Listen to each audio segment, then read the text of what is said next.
सिंधी भाषा विकास परिषद सदा जिए अमर रहे। राष्ट्रीय सिंधी भाषा विकास परिषद हरदम फले फूले। सिंधी भाषा साहित्य जो प्रचार थिए, साहित्यकारन जो गो सत्कार थिए। नई पीढ़ी जा सिंधी जुआन तरक्की कन, पंहिंजी कौम देश जो नालो रोशन कन। सिंधियुनि जा सुंदर सपना साकार थियन, सिंधु घाटीअ जा वारिस बेदार थियन।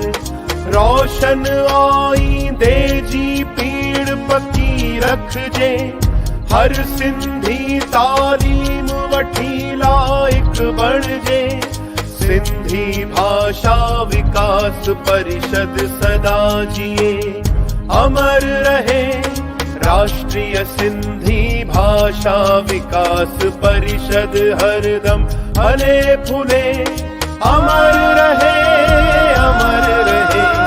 सिंधी भाषा अमर रहे, अमर रहे, अमर रहे। विकास परिषद अमर रहे, अमर रहे, अमर रहे, अमर रहे।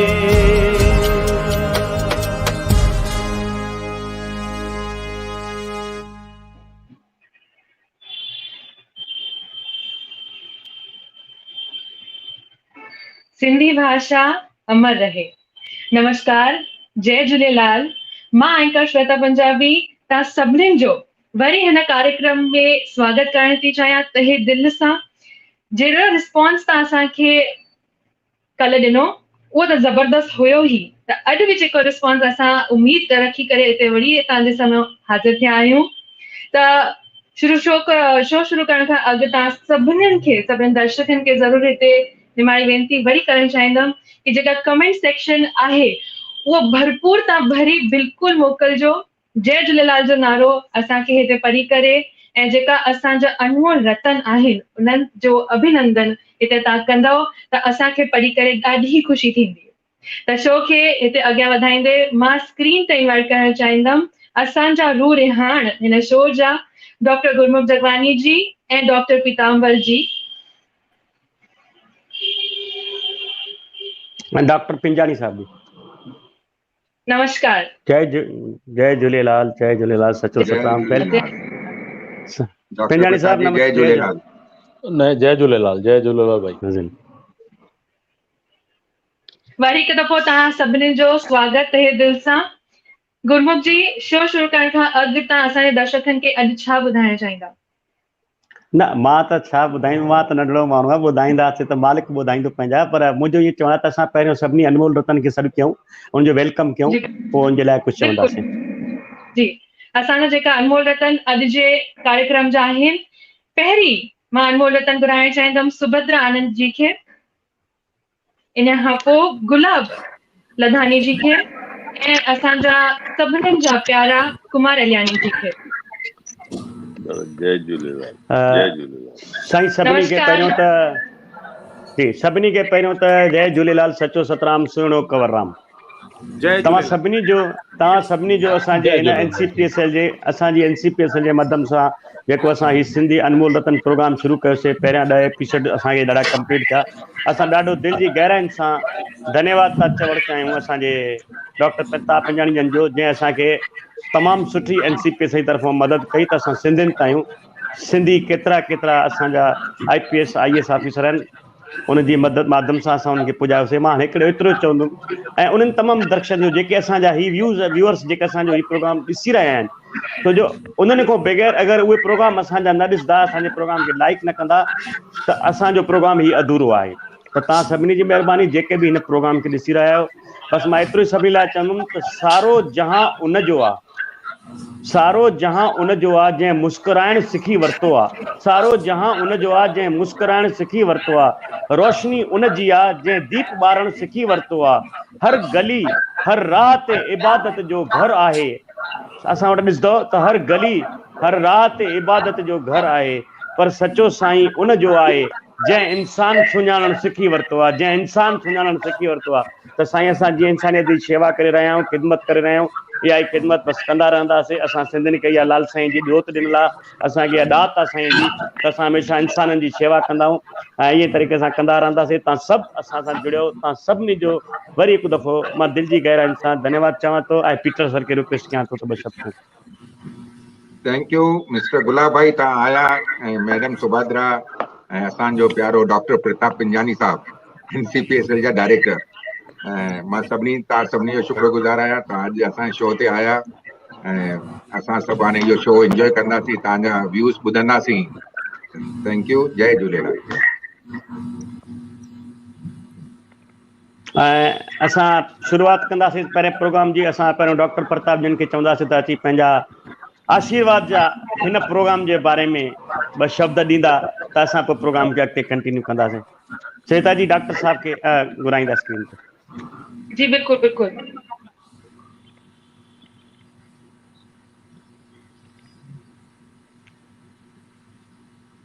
नमस्ते नमस्ते श्वेता जी नमस्ते नमस्कार नमस्कार मां शुरू कयां बिल्कुल बिल्कुल डॉक्टर श्वेता साहब जी सभिनि खां पहिरीं हाँ नमस्ते सभिनि खां पहिरीं मां जेको आहे सुहिणा सिंधी पुणे खे गुरमुख जगवाणी साहब के पीतमढ़ दलवाणी साहब जो थोराइतो आहियां कि NCPSL जो नालो डे बाय डे जेको आहे वधंदो थो वञे ऐं जेको आहे पॉपुलराइज़ थींदो थो वञे उन्हनि जी महिनत मुंहिंजी महिनत लॻे थो रंग वठी पई अचे जेको आहे हींअर मां जॾहिं ही डिपार्टमेंट ज्वाइन कयो हो त मिनिस्टर साहब सां हिकु मीटिंग थी हुई ऐं उन्हनि जी इच्छा हुई कि NCPSL बि उन ई तरीक़े सां कमु कनि जीअं ॿियूं संस्थाऊं कनि पियूं ऐं जेको आहे हिन जो नालो असां हिन शासन में ॾाढो सुठो करे सघूं जेको आहे ऐं झूलण जी महिर आहे त असां उन क़दम खे अॻियां वधंदा पिया वञूं NCPSL जे तरफ़ां ऐं हीअ कुलगीत जे थ्रू तव्हांखे ॼाण मिली हूंदी कि असांजो कुलगीत बि मां ठारायो जेको आहे पर हाणे कुझु ॻाल्हियूं जेको आहे मूंखे लॻनि थियूं कि सिंधी समाज जे ऐं सिंधी भाषा जे डेवलपमेंट लाइ ज़रूरी आहिनि गुरमुख जगवाणी साहब जॾहिं लास्ट प्रोग्राम जेको 31 तारीख़ असांजा minister of state Sanjay Dhotre साहब आया हुआ त गुरमुख जगवाणी साहब चयो कि असांखे 500 प्रोग्राम ॾियो 500 प्रोग्राम उन्हनि फंड्स असांखे ॾेई चुका आहिनि ऐं असां 500 प्रोग्राम बि करे सघूं था जेको आहे उनजी का बि दिक़त न आहे मुंहिंजी रिक्वेस्ट केवल एतिरी आहे कि असां घटि में घटि हिन साल इहो टारगेट ठाहे छॾियूं कि 200 संस्थाऊं NGO जेके आहिनि असां ठाहियूं ऐं उन्हनि खे गवर्नमेंट ऑफ इंडिया जो नीति पोर्टल आहे उन ते रजिस्ट्रेशन करायूं त अगरि असांजूं 200 संस्थाऊं रजिस्टर्ड थी थियूं वञनि त अगरि मां हिकु संस्था खे ॿ प्रोग्राम ॾियां या टे प्रोग्राम बि ॾींदुमि हिकु संस्था खे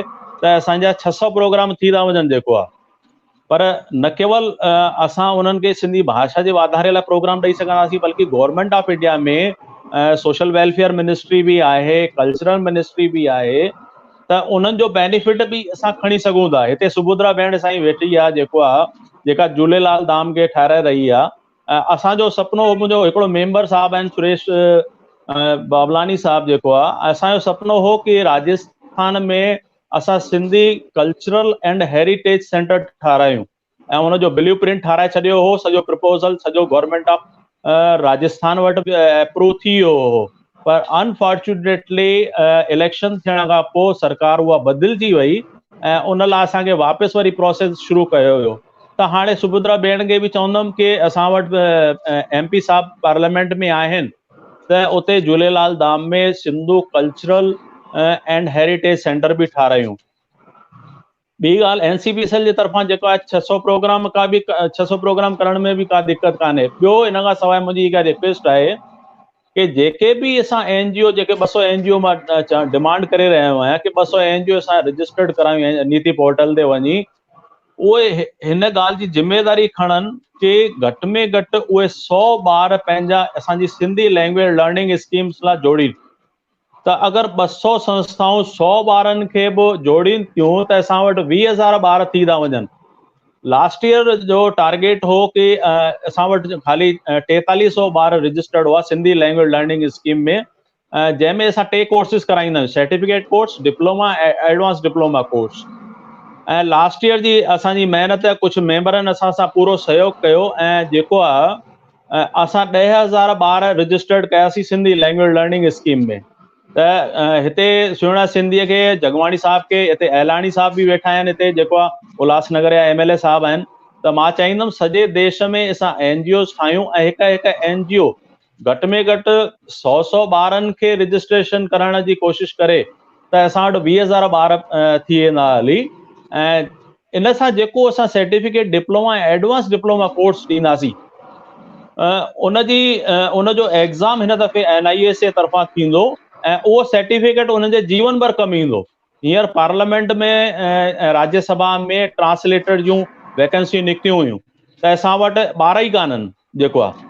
त अगरि इहे ॿार सर्टिफिकेट कोर्स ऐं डिप्लोमा कोर्स करे अचनि था त उन सां उन्हनि खे कैरियर में फ़ाइदो मिलंदो ऐं NCPSL हरदम कोशिशूं कंदी कि असांजे ॿारनि खे, जीअं हाणे मां दिसंबर या जनवरी में कंप्यूटर जो कोर्स स्टार्ट कराइण वारो आहियां, त इहो 10 सेंटरनि में सॼे भारत में शुरू थींदो, जंहिंमें 40 ॿारनि खे रजिस्टर्ड कयो वेंदो ऐं उन्हनि खे कंप्यूटर जो एडवांस कोर्स करायो वेंदो।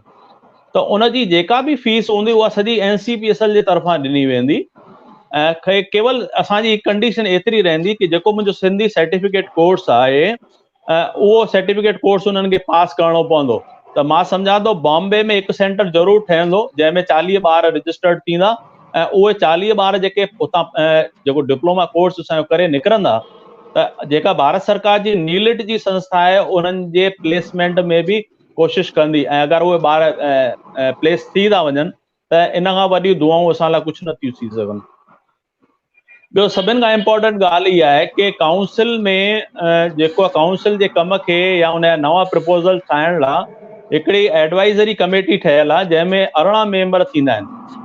त जंहिंमें 2 मेंबर त असांजा जेको आहिनि NGO जा थींदा आहिनि, कंहिं बि देश जूं जेके बि तमामु सुठियूं NGOs आहिनि उन मां 2 जेको आहे असांजा मेंबर नॉमिनेट थींदा आहिनि। इन खां सवाइ 6 वैकेंसीज़ असांजूं मेंबर जूं इन ॻाल्हि जूं थींदियूं आहिनि कि जेके सिंधी स्कॉलर्स आहिनि, सिंधी प्रोफेसर्स आहिनि, स्कूलनि में प्रिंसिपल्स आहिनि, उहे मेंबर्स नॉमिनेट थी सघनि था। ऐं इन खां सवाइ 6 प्रोमिनेंट पर्सन्स आहिनि जेके पूरे इंडिया में सिंधी भाषा जे वाधारे लाइ कमु कनि था, त उहे 6 मेंबर्स उन मां अपॉइंट थींदा। इहे ॻाल्हियूं मां सभु इन करे ॿुधाए रहियो आहियां कि हीअ जेका प्रेज़ेंट में काउंसिल आहे उनजो टेन्यूअर नेक्स्ट ईयर जून में ख़तमु थी वेंदो, 3 जून ते, ऐं उन खां पोइ असांखे नवां मेंबर्स नॉमिनेट कराइणा पवंदा। त मां चाहियां थो कि असांजी काउंसिल में अहिड़ा मेंबर नॉमिनेटेड थी अचनि जेके सिंधी समाज खे अॻियां वधाइण में, सिंधी भाषा खे ऐं NCPSL में तमामु सुहिणियूं स्कीम वठी करे ऐं सिंधी समाज खे अॻियां वधाइण जो कमु करे। अगेन मां जेके हिन प्रोग्राम में जुड़ियल आहिनि मुंहिंजा भाउर ऐं भेनरूं, उन्हनि खे सभिनि जो दिली आज़ियां थो कयां NCPSL जे तरफ़ां ऐं दिलि जी गहराइयुनि सां स्वागत थो कयां। गुरमुख जगवाणी साहब खे, दलवाणी साहब खे ऐं मुंहिंजी ऑफिस खे जेका मुंहिंजी ऑफिस आहे मूंसां गॾु 24 आवर्स जुड़ियल आहे। हींअर बि मां अगरि कमु चवंदोमांनि त हींअर ई मूंखे कमु करे मोकिलींदा आहिनि। त उन्हनि जो मां थोराइतो आहियां कि उन्हनि जी महिरबानीअ सां हिन दफ़े काउंसिल खे 91 नंबर्स मिलिया आहिनि। लास्ट ईयर असांजी काउंसिल खे मिलिया 11.4 नंबर मिलिया हुआ ऐं जॾहिं मां जॉइन कयो उन खां पोइ मुंहिंजे 1 साल जे टेन्यूअर में हिन काउंसिल खे 90.4 मिलिया आहिनि। त असांखे एक्सीलेंट रिमार्क मिलियो आहे ऐं इन बेसिस ते असांखे ग्रांट बि अॻियां मिलंदी।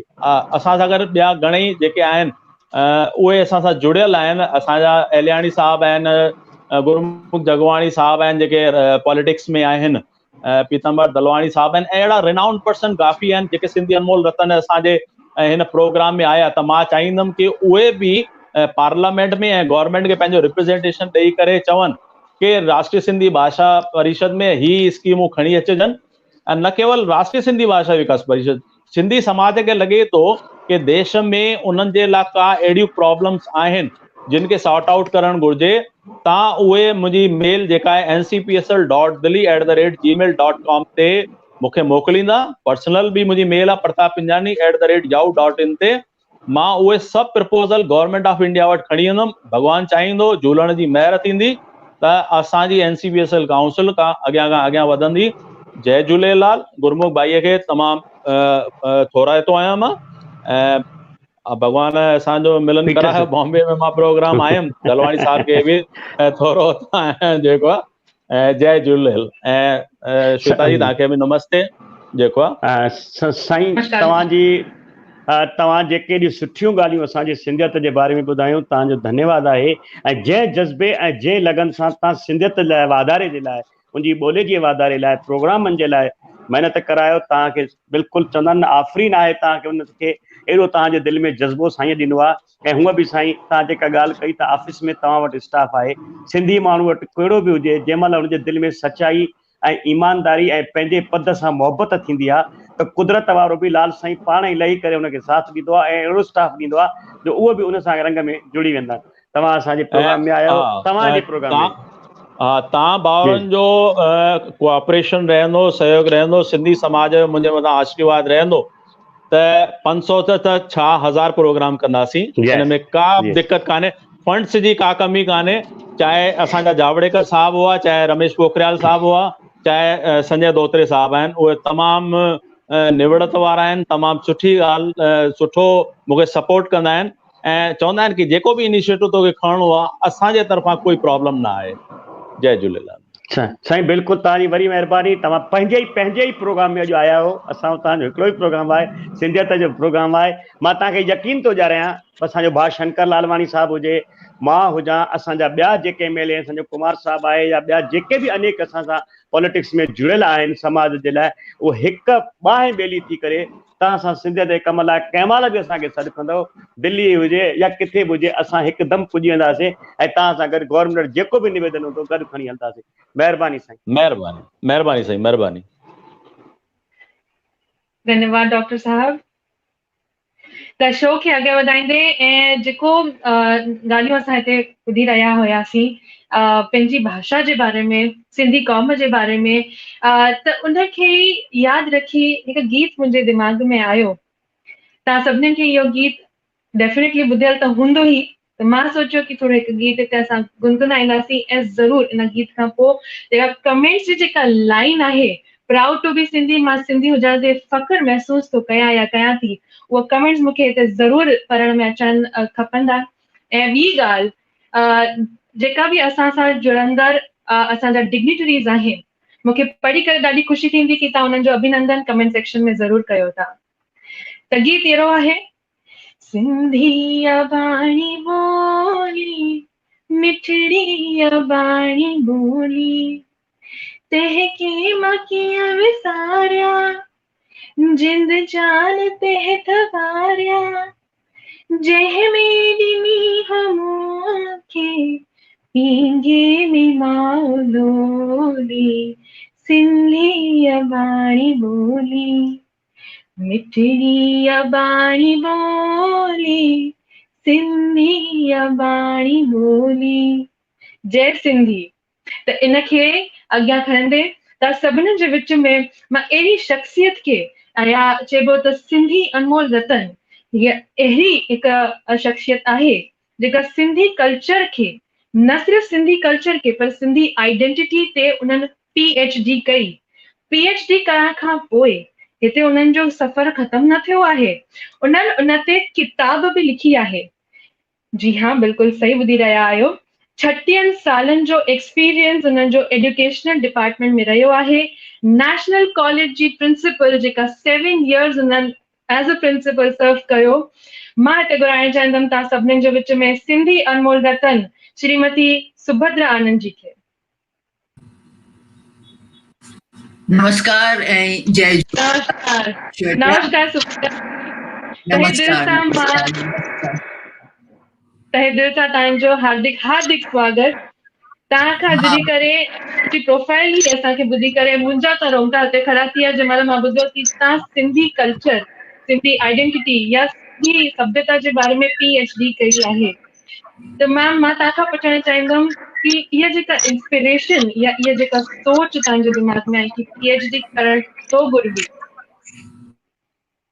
थी हाँ एजुकेशन में जेकर केर बि घुसे त हिकु ई स्टैग्नेशन न करणी खपे, ग्रोथ ज़रूरी आहे।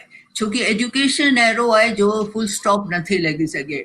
माण्हू 90 साल जो बि थिए त पर एजुकेशन चालू थी रहे।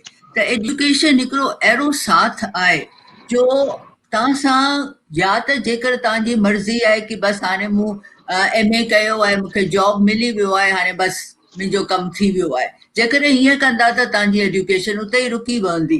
पर जेकर तव्हां में आहे कि न मां अॻियां बि वञां, मां ॿियो बि कयां, छोकी एजुकेशन जो होराइज़न लिमिटेड आहे, बिल्कुलु लिमिटलेस आहे। कुझु बि ताईं किथे बि था वञी सघो। त मां हिस्टोरियन आहियां, स्टूडेंट ऑफ हिस्ट्री आहियां ऐं मूं नेशनल कॉलेज 1971 में जॉइन कयो हो as a lecturer in history. त जॾहिं हिस्ट्री जॉइन कबो आहे त माण्हू हमेशह चवंदा आहिनि हिस्ट्री जो फ़ाइदो छा आहे, गड़े मुर्दे क्यों काटने हैं। पर हिन जो इहा कोन आहे, हिस्ट्री ॾाढी सब्जेक्ट आहे जो इंस्पायर बि करे थी सघे ऐं जीअं हुनखे डिस्टॉर्ट बि करे था सघो ऐं हिस्ट्री डेंजरस बि थी सघे ऐं हिस्ट्री इंस्पिरेशन बि थी सघे। त मूं इन लाइ हिस्ट्री कई छोकी हेॾा कॉन्टोर्स आहिनि हिस्ट्री जा, हिकु हिकु इंटरप्रिटेशन अलॻि आहे। त हिन में मूंखे ॾाढो फैसिनेटिंग लॻो हिस्ट्री जो ऐं लेक्चरर शुरू कयो ऐं तॾहिं मुंहिंजी जर्नी शुरू थी नेशनल कॉलेज में। त हिस्ट्री तंहिंखां पोइ मूं में हिकु रेस्टलेसनेस ॾाढी आहे श्वेता। मां हिकु जॻह वेही नथी सघां, मुंहिंजो माइंड रेस्टलेस आहे ऐं मूं चयो कि हाणे मां छा कयां, जल्दी बोर बि थी वेंदी आहियां। पर हिस्ट्री कयमि, ठीकु आहे, MA वग़ैरह कयो, सभु कुझु कयो, पढ़णु शुरू कयो ॿारनि खे पढ़ण में ॾाढो मज़ो ईंदो आहे छोकी ॿार ई आहिनि, स्टूडेंट्स जेके आहिनि उहे बिग इंस्पिरेशन था थियनि। त इहो ई मुंहिंजी जर्नी आहे। मुंहिंजा जेके आहिनि इंस्पिरेशन इहे मुंहिंजा स्टूडेंट्स ई आहिनि, उहो ई मूंखे अॻियां वधायो आहे। जी बिल्कुलु। जीअं तव्हां चयो कि तव्हां में हिकु रेस्टलेसनेस आहे, मां त हमेशह हिकु ॻाल्हि मञी आहे, मां पंहिंजी मदर खे बि ॾिठो आहे ऐं ॿियनि जेका लेडीज़ आहिनि, चइबो आहे न कि लेडीज़ मल्टी टैलेंटेड हूंदियूं आहिनि, मल्टी टैलेंटेड ऐं मल्टी फंक्शनल। त तव्हां बैलेंस कीअं कयो पंहिंजी प्रोफेशन, जीअं तव्हां चयो कि तव्हांजी इंस्पिरेशन जेका ॿारनि जी हुई उनखे, यानी तव्हांजी प्रोफेशनल लाइफ खे ऐं तव्हांजी जेका घर जी लाइफ आहे उन में तव्हां बैलेंस कीअं कयो? इहो त सवाल सभु जेके करियर वुमेन हूंदियूं आहिनि श्वेता, उन्हनि खां पुछ, आंसर सभु साॻियो ई ॾींदा। छोकी बैलेंस करण इहो ऑटोमेटिकली थी वेंदो आहे, केरु एफर्ट न कंदो आहे। जीअं जेको तव्हांजो रस्तो आहे ऐं तव्हां उहो रस्तो ट्रेवल करण था चाहियो ऐं हुन में तव्हांजी सिंसियरिटी आहे, त मां नथी सम्झां कि को हिकिड़ो बि घर आहे, हिकु बि हस्बैंड आहे या ॿार आहिनि जो पंहिंजी माउ खे झले था वेहनि कि न करिणो आहे तोखे, अॻियां वध ऐं अॻियां कर उहो मां चवां थी की मुंहिंजी ख़ाली कोन्हे, इहा सभिनी घरों में जेके करियर विमेन आहिनि, स्पेशली एजुकेशन में, छोकी फैमिली ॾाढी प्राउड फील कंदी आहे जॾहिं उन्हनि जी मदर एजुकेशन फील्ड में हूंदी आहे, छोकी ॿार बि एजुकेशन में था थियनि त उहो उन्हनि खे आहे की असांजी माउ बि एजुकेशन में आहे, ऐं तंहिंजे लाइ उनजो सपोर्ट ॾाढो थींदो आहे की मां हाणे अॻियां वधो, ॿियो असीं आहियूं तव्हां सां। त हीअ आहे जेको मां इहो ई चवंदसि की मुंहिंजो हस्बैंड मूंखे सपोर्ट कयो, मुंहिंजे ॿारनि सपोर्ट कयो, पर इहा का नई ॻाल्हि कोन्हे। हिकु जेका माई औरत आहे उनजो इहो ई आहे, क्योंकि हिन में आहे की जेकर मन में आहे चाह आहे त मां नथी सम्झां सिंधियुनि में का बि फैमिली आहे जो पंहिंजी वाइफ खे या पंहिंजी विमेन खे पुठियां खयो। इहो त आहे की सिंधी समाज में विमेन खे ॾाढो रिस्पेक्ट था करनि, ऐं जेके हस्बैंड्स वग़ैरह आहिनि, ऐं गुरमुख जी मां तव्हां हस्बैंड्स खे बि थी चवां की सिंधी हस्बैंड्स ब्रॉड माइंडेड आहिनि, ऐं उहे सभु जीअं वाइफ जी अचीवमेंट हुननि जी अचीवमेंट आहे। इहा का वॾी ॻाल्हि कोन्हे, बैलेंस करणु, बैलेंस पाण ई थो थी अचे, ख़ाली थींदो आहे की मन में चाह थियणु खपे, झगड़ो बगड़ो जी ज़रूरत ई कोन्हे, छोकी इहो ई बैलेंस पाण ई ऑटोमेटिकली थो थी वञे। very well said.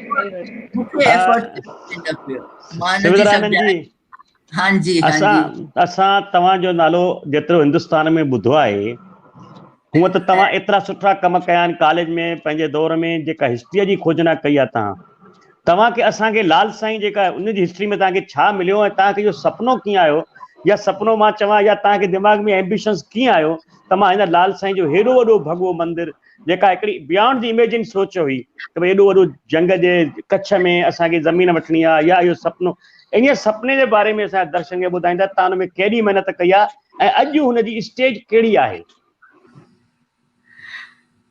ही त जीअं मां चवां थी की जेकर मां चवंदसि की लाल साईं मुंहिंजे सपने में आयो ऐं इहो कुझु न थियो आहे, हा, त मां इहो ड्रामेटिक्स न कंदसि। मां ख़ाली चवां थी की एजुकेशन फील्ड में आहियां मां, ऐं एजुकेशन फील्ड में मां रिसर्च कंदी आहियां।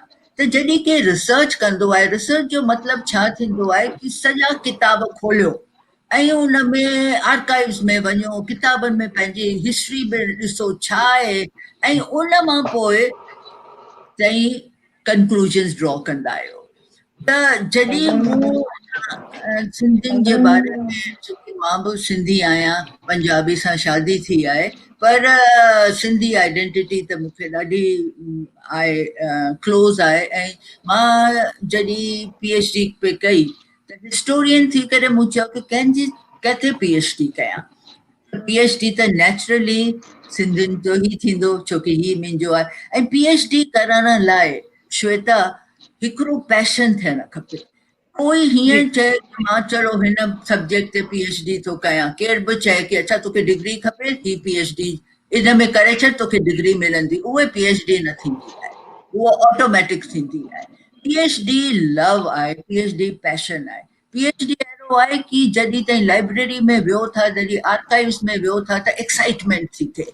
इहो नथो थिए की मां हीअ हिते गंद में छो वेठी आहियां, छोकी जॾहिं आर्काइव्स में मटीरियल मिलंदो आहे, जॾहिं मूं आर्काइव्स बॉम्बे आर्काइव्स में ॾिठो, द ब्रिटिश रूल में, जॾहिं मूं कैप्टन स्टैक जी हैंडराइटिंग ॾिठी, रिचर्ड बर्टन जी हैंडराइटिंग ॾिठी, त अहिड़ी एक्साइटमेंट थी वेंदी आहे। त इहो आहे की पैशन ॾाढो ज़रूरी थींदो आहे। त पैशन में मूंखे सभिनीनि खां वधीक पैशन त पंहिंजी कम्यूनिटी जो हो, सिंधी जो हो, ऐं मूं चयो की अञा ताईं कंहिं सिंधियुनि में कंहिं कुझु कमु कोन कयो आहे सिंधी आइडेंटिटी या सिंधी। मां 1990 जी पई ॻाल्हि कयां, हींअर त चङनि ई माण्हू कया, मूंखे ॾाढी ख़ुशी थींदी आहे की यूथ ॾाढो पियो करे हाणे, ऐं उन में एक्साइटमेंट मूंखे ॾाढी थींदी आहे। पर मां 1990 जी पई ॻाल्हि कयां त कुझु न थींदो हो। त जॾहिं मूं चयो की मूंखे पंहिंजे कम्यूनिटी लाइ कुझु करिणो आहे, मूंखे PhD करणी आहे, त PhD अहिड़े सब्जेक्ट में कंदसि जंहिंमें मूंखे पैशन आहे, ऐं मां थकंदसि कोन, मां हलंदी रहंदसि। त इन में छा थियो की सिंधी जो छा कयां, किथां शुरूआति किथां कयां। आर्काइव्स वग़ैरह में त ठीकु आहे, पर मूंखे आर्काइव्स जो हिकु चैप्टर ख़ाली करिणो हो, पर ॿियो हो कि हींअर छा सिंधियुनि जी समस्या आहे। त हिन में मूंखे चयो मां कंहिंसां ॻाल्हायां, त कंहिं मूंखे सजेस्ट कयो कि पोपटी हीरानंदानी वटि वञ। त मूं चयो हा पोपटी वटि वञ। मूं पोपटी जी खे फ़ोन कयो। पोपटी सच अ वंडरफुल लेडी, अहिड़ी माई मूं ॾिठी न आहे, अहिड़ी जीअं ओॾी महिल श्वेता तूं त पोपटी जे बारे में मां नथी सम्झां, तो ॿुधो बि हुओ, बट जेका फेमिनिस्ट या विमेन्स राइट, उहा पोपटी। जॾहिं मां हुन वटि वियसि, हुन चयो हा हा भले अच। मां वियसि, मां सम्झां थी हिकु फर्स्ट सिटिंग में असां 6 कलाक ॻाल्हायूं छा, पोपटी ॻाल्हायो, मां त ॿुधियो ऐं अहिड़ो फैसिनेट थियसि मां। ऐं हुनजो किताब मूंखे ॾिनई, सिंधी द स्कैटर्ड ट्रेजर। छा बढ़िया किताब, एॾो सुठो लॻो मूंखे। पोइ मूं पोपटी जी खे चयो कि दादी मूंखे रिसर्च करणी आहे ऐं मां तव्हांजे अंडर रिसर्च कंदसि। त पोपटी जी चयो कि मूं वटि रिसर्च छो थी करी, मां त रजिस्टर्ड गाइड कोन आहियां। त हुननि मूंखे डॉक्टर यूटी ठक्कर जो नालो चयो आहे। यूटी ठक्कर पाइनियर आहे ऐं सिंधी कल्चर जेको किताब लिखियो आहे, इहो किताब बाइबल आहे सिंधियुनि लाइ। अहिड़ी सिंधी खे इहो सिंधी कल्चर, हुन में हिकु हिकु कल्चर जे बारे में, हिकु हिकु रिचुअल जे बारे में लिखियो आहे। ऐं पोइ पोपटी मूंखे चयो हीअ एड्रेस आहे। मां थोरो डाइग्रेस पई कयां, पर कंक्लूजन ई आहे कि मूं डॉक्टर ठक्कर खे फ़ोन कयो, हू उदयपुर में हो, चई अच तूं उदयपुर। मां नेक्स्ट फ्लाइट करे उदयपुर वियसि ऐं तॾहिं मुंहिंजी जर्नी शुरू थी। मुंहिंजो गाइड थियो हू ऐं मूं पोइ सिंधियुनि ते कमु शुरू कयो। त हाणे जेको गुरमुख जी मूंखां सवाल कयो आहे कि तो कीअं इहा तोखे झूलेलाल तीरथ धाम जो, इहो ई तव्हां पुछो न श्वेता, इहो ई तव्हां पुछो न? हा, त मूं चयो जॾहिं मूं इहा मां ठाकुर जी वटि वेंदी हुअसि, उन्हनि वटि रहंदी हुअसि बक़ाइदे 2-2 महीना। असां वेही पढ़ंदा हुआसीं, वेही रिसर्च कंदा हुआसीं, जीअं चाहे न पुराणे ज़माने जो जीअं गुरुकुल थींदो आहे, त उहो गुरुकुल वांगुरु मुंहिंजो गुरु हो ऐं मां हुननि सां ॾाढी डिस्कशन कंदी हुअसि।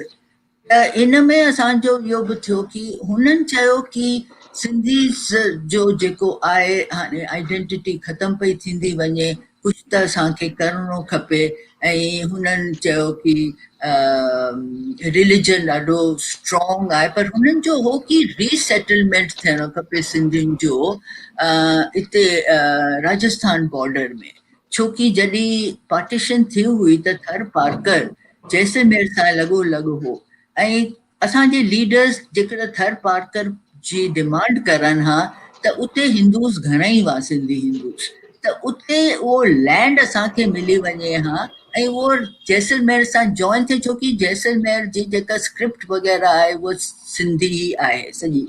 त उन में सॼो ई जेको हूंदो उहो रीजन सिंधियुनि जो थी वेंदो। त ठाकुर जी चयो कि इहो बाड़मेर जैसलमेर वग़ैरह में रीसेटलमेंट थियणी खपे, छोकी ही सिंधी बेल्ट आहे ऐं ओॾी टाइम इंदिरा गांधी कनाल शुरू थी वई हुई ऐं उन में पाणी ॾाढो अचणु लॻो ऐं इहा जेका बंजर ज़मीन ग्रीन थियणु लॻी। त पोइ मां हिते डिसएग्री कयो ठाकुर जी सां। मूं चयो कि दादा हीअं न केरु न वेंदो उते, केरु वेंदो सेटल करणु, सिंधी फार्मर्स थोरे न आहिनि, सिंधी त ट्रेडर्स आहिनि। हुननि खे अहिड़ी तरह सेटल करणो खपे जिते पोर्ट थींदो, उते मीनिंग आहे। हिते त को न कंदो, छा कंदा, इहो नाले जे लाइ आहे, न त एग्रीकल्चर सिंधियुनि जो हिस्ट्री ॾिसो, सिंधी जी त एग्रीकल्चरिस्ट आहिनि ई कोन सिंधी, एग्रीकल्चर त मुस्लिम कम्यूनिटी हुई। त हिन में पोइ असां थोरो टकरिजी वियासीं। मूं चयो न, मां पंहिंजे किताब में ई थीसिस में मूंखे इहो एक्सेप्ट ई न करिणो आहे। इहो बेस्ट पार्ट आहे गाइड जो ऐं स्टूडेंट जो। स्टूडेंट खे डिसएग्री करणु खपे गाइड सां, इहो न करणु की जेको गाइड चए तई कयो। त मां बिल्कुलु डिसएग्री कयो। तॾहिं मूं चयो मां थोरो पढ़ां थी कि ॿिया कम्यूनिटीज़ कीअं था करनि जेके स्कैटर्ड कम्यूनिटीज़ आहिनि। त पोइ असां डिस्कशन कयूं ऐं इहो हिकु शइ निकिती की सभु स्कैटर्ड कम्यूनिटीज़ जेके थ्रू आउट द वर्ल्ड आहिनि, वेदर इस्लाम आहिनि, मुस्लिम्स जो इस्लाम रिलीजन आहे, बट स्कैटर्ड आहिनि सभु तरफ़, सिख स्कैटर्ड आहिनि, त उहो आहे की कहिड़ा स्कैटर्ड कम्यूनिटीज़ कीअं थियूं अचनि, त हिकिड़ो थ्रेड कॉमन हो, ऐं उहो हो की सभिनीनि खे हिकु इष्ट देव आहे, ऐं जेको यूनिटी थींदी आहे स्कैटर्ड कम्यूनिटी जी हुन इष्ट देव मां, उहो तव्हांजो बैनर थींदो यूनिटी क्रिएट करण जो। त इन में हो की हाणे सिंधी त घणेई सिखिज़म बि फॉलो पिया करनि, ऐं गुरु नानक सिखनि सां जी आइडेंटिटी कोन्हे, गुरु नानक जी आइडेंटिटी सरदारनि सां आहे। गुरु नानक जो नालो ई वठो त सभई चवंदा ओ सिखिज़म। ऐं जेकर ॿियो बि हाणे ॾिसो बॉम्बे में त गणपति माण्हू वठी था अचनि, त गणपति जी आइडेंटिटी सिंधी सां थोरी न आहे, गणपति जी आइडेंटिटी त महाराष्ट्रनि सां आहे। इनफैक्ट हिकिड़ो स्टूडेंट हो मुंहिंजो कॉलेज में, ऐं हुन अची करे मूंखे हिकु टाइम चयो की तई हा गुरमुख जी सॉरी मां तव्हांखे थोरो इंटरव्यू कंदो टाइम जे हिसाब सां। असां जेको बेसिक मुद्दो आहे जंहिंजे लाइ असांजे माण्हुनि जी मैसेज था अचनि त लाल साईं जे मंदिर जी अॼु जी पोजीशन छा आहे ऐं इन खे कंप्लीट करण लाइ तव्हां कीअं कंदव? हीअ आहे की जॾहिं मूं सोचियो हो की असां थीसिस में मूं चयो न की हिकु इष्ट देव थियणु खपे, ऐं असांजो इष्ट देव झूलेलाल आहे। झूलेलाल जो नालो ई वठो त मतिलबु सिंधी आइडेंटिटी ऐं झूलेलाल, त इन में मूं सोचियो की मां घणेई टाइम इहो ॿुधाए बि चुकी आहियां की असां छो कच्छ सिलेक्ट कयो, छो इहो छोकी हिस्टोरिकली इहो कच्छ आहे, उते नारायण सरोवर आहे, उते पिलग्रिमेज सेंटर आहे, ऐं असांखे 73 एकर्स लैंड बि मिली वियो थैंक्स टू नरेंद्र मोदी, ऐं उन में असांखे हिकु ॾाढो सुठो सपोर्ट मिलियो आहे दिलीप लखी खां, जेको चयो आहे की कम्यूनिटी ₹1 ॾींदो त मां ₹1 ॾींदसि। त इहो मतिलबु की फाइनेंशियल बैकिंग ॾाढी स्ट्रॉन्ग थी वई हुई दिलीप लखी जी करे। त इन में अॼु जो जेकर चवां त असांजो मंदिर त तयारु थी वियो आहे ऐं ॾाढो आलिशान थियो आहे।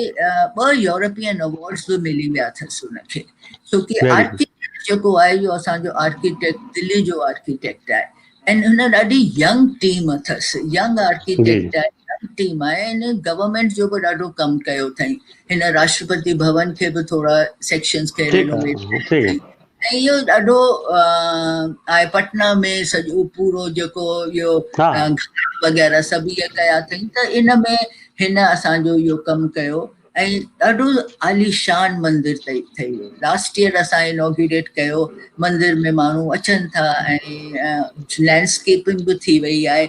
ऐं श्वेता ऐं गुरमुख जी असां जेका हीअं हिन टाइम चेटी चंड ते असां भूमि पूजन पे कयो 2nd फेज़ जो, ऐं 2nd फेज़ में अकोमोडेशन कई आहे असां सभिनीनि जी, छोकी सभई पुछंदा हुआ हिते रहण जी जॻह आहे, रहण जी जॻह आहे, त उन में असां 100 रूम्स जी अकोमोडेशन कई आहे। उन में 25 आहिनि लग्जरी रूम्स आहिनि, ऐं तंहिंखां पोइ डॉर्मेट्रीज़ आहिनि, मिडल इनकम जे बि आहे, ऐं किचन्स वग़ैरह इहो सभु असांजो प्लान तयारु, सभु प्लान्स वग़ैरह तयारु थिया आहिनि, लैंडस्केपिंग थी वई आहे। ऐं कल्चरल सेंटर, वॾो कल्चरल सेंटर जो असांजो इहो बि हो म्यूज़ियम एंड कल्चरल सेंटर, जिते असां सिंधी प्रोग्राम्स करे सघूं, जिते असां सिंधी गैदरिंग्स करे सघूं, जिते सिंधी वेडिंग्स थी सघंदियूं, डेस्टिनेशन वेडिंग्स थी सघंदियूं। त इहो सभु करे असां कॉन्ट्रैक्टर्स वग़ैरह, आर्किटेक्ट वग़ैरह सभु तयारु हुआ। इनफैक्ट 25 मार्च ते असां वञण वारा हुआसीं, प्लेन बुकिंग्स वग़ैरह सभु थी वयूं हुयूं, ऐं 6 तारीख़ असांजो भूमि पूजन थी करे 2nd फेज़ शुरू पियो थियो। ऐं दूरदर्शन इनफैक्ट इहो गिरनार टीवी ते हिननि सॼी फिल्म बि ठाही आहे झूलेलाल तीरथ धाम ते, ऐं 26 तारीख़ ते करणु पियो चाहियो हुननि, पर अनफॉर्चुनेटली लॉकडाउन अची थियो।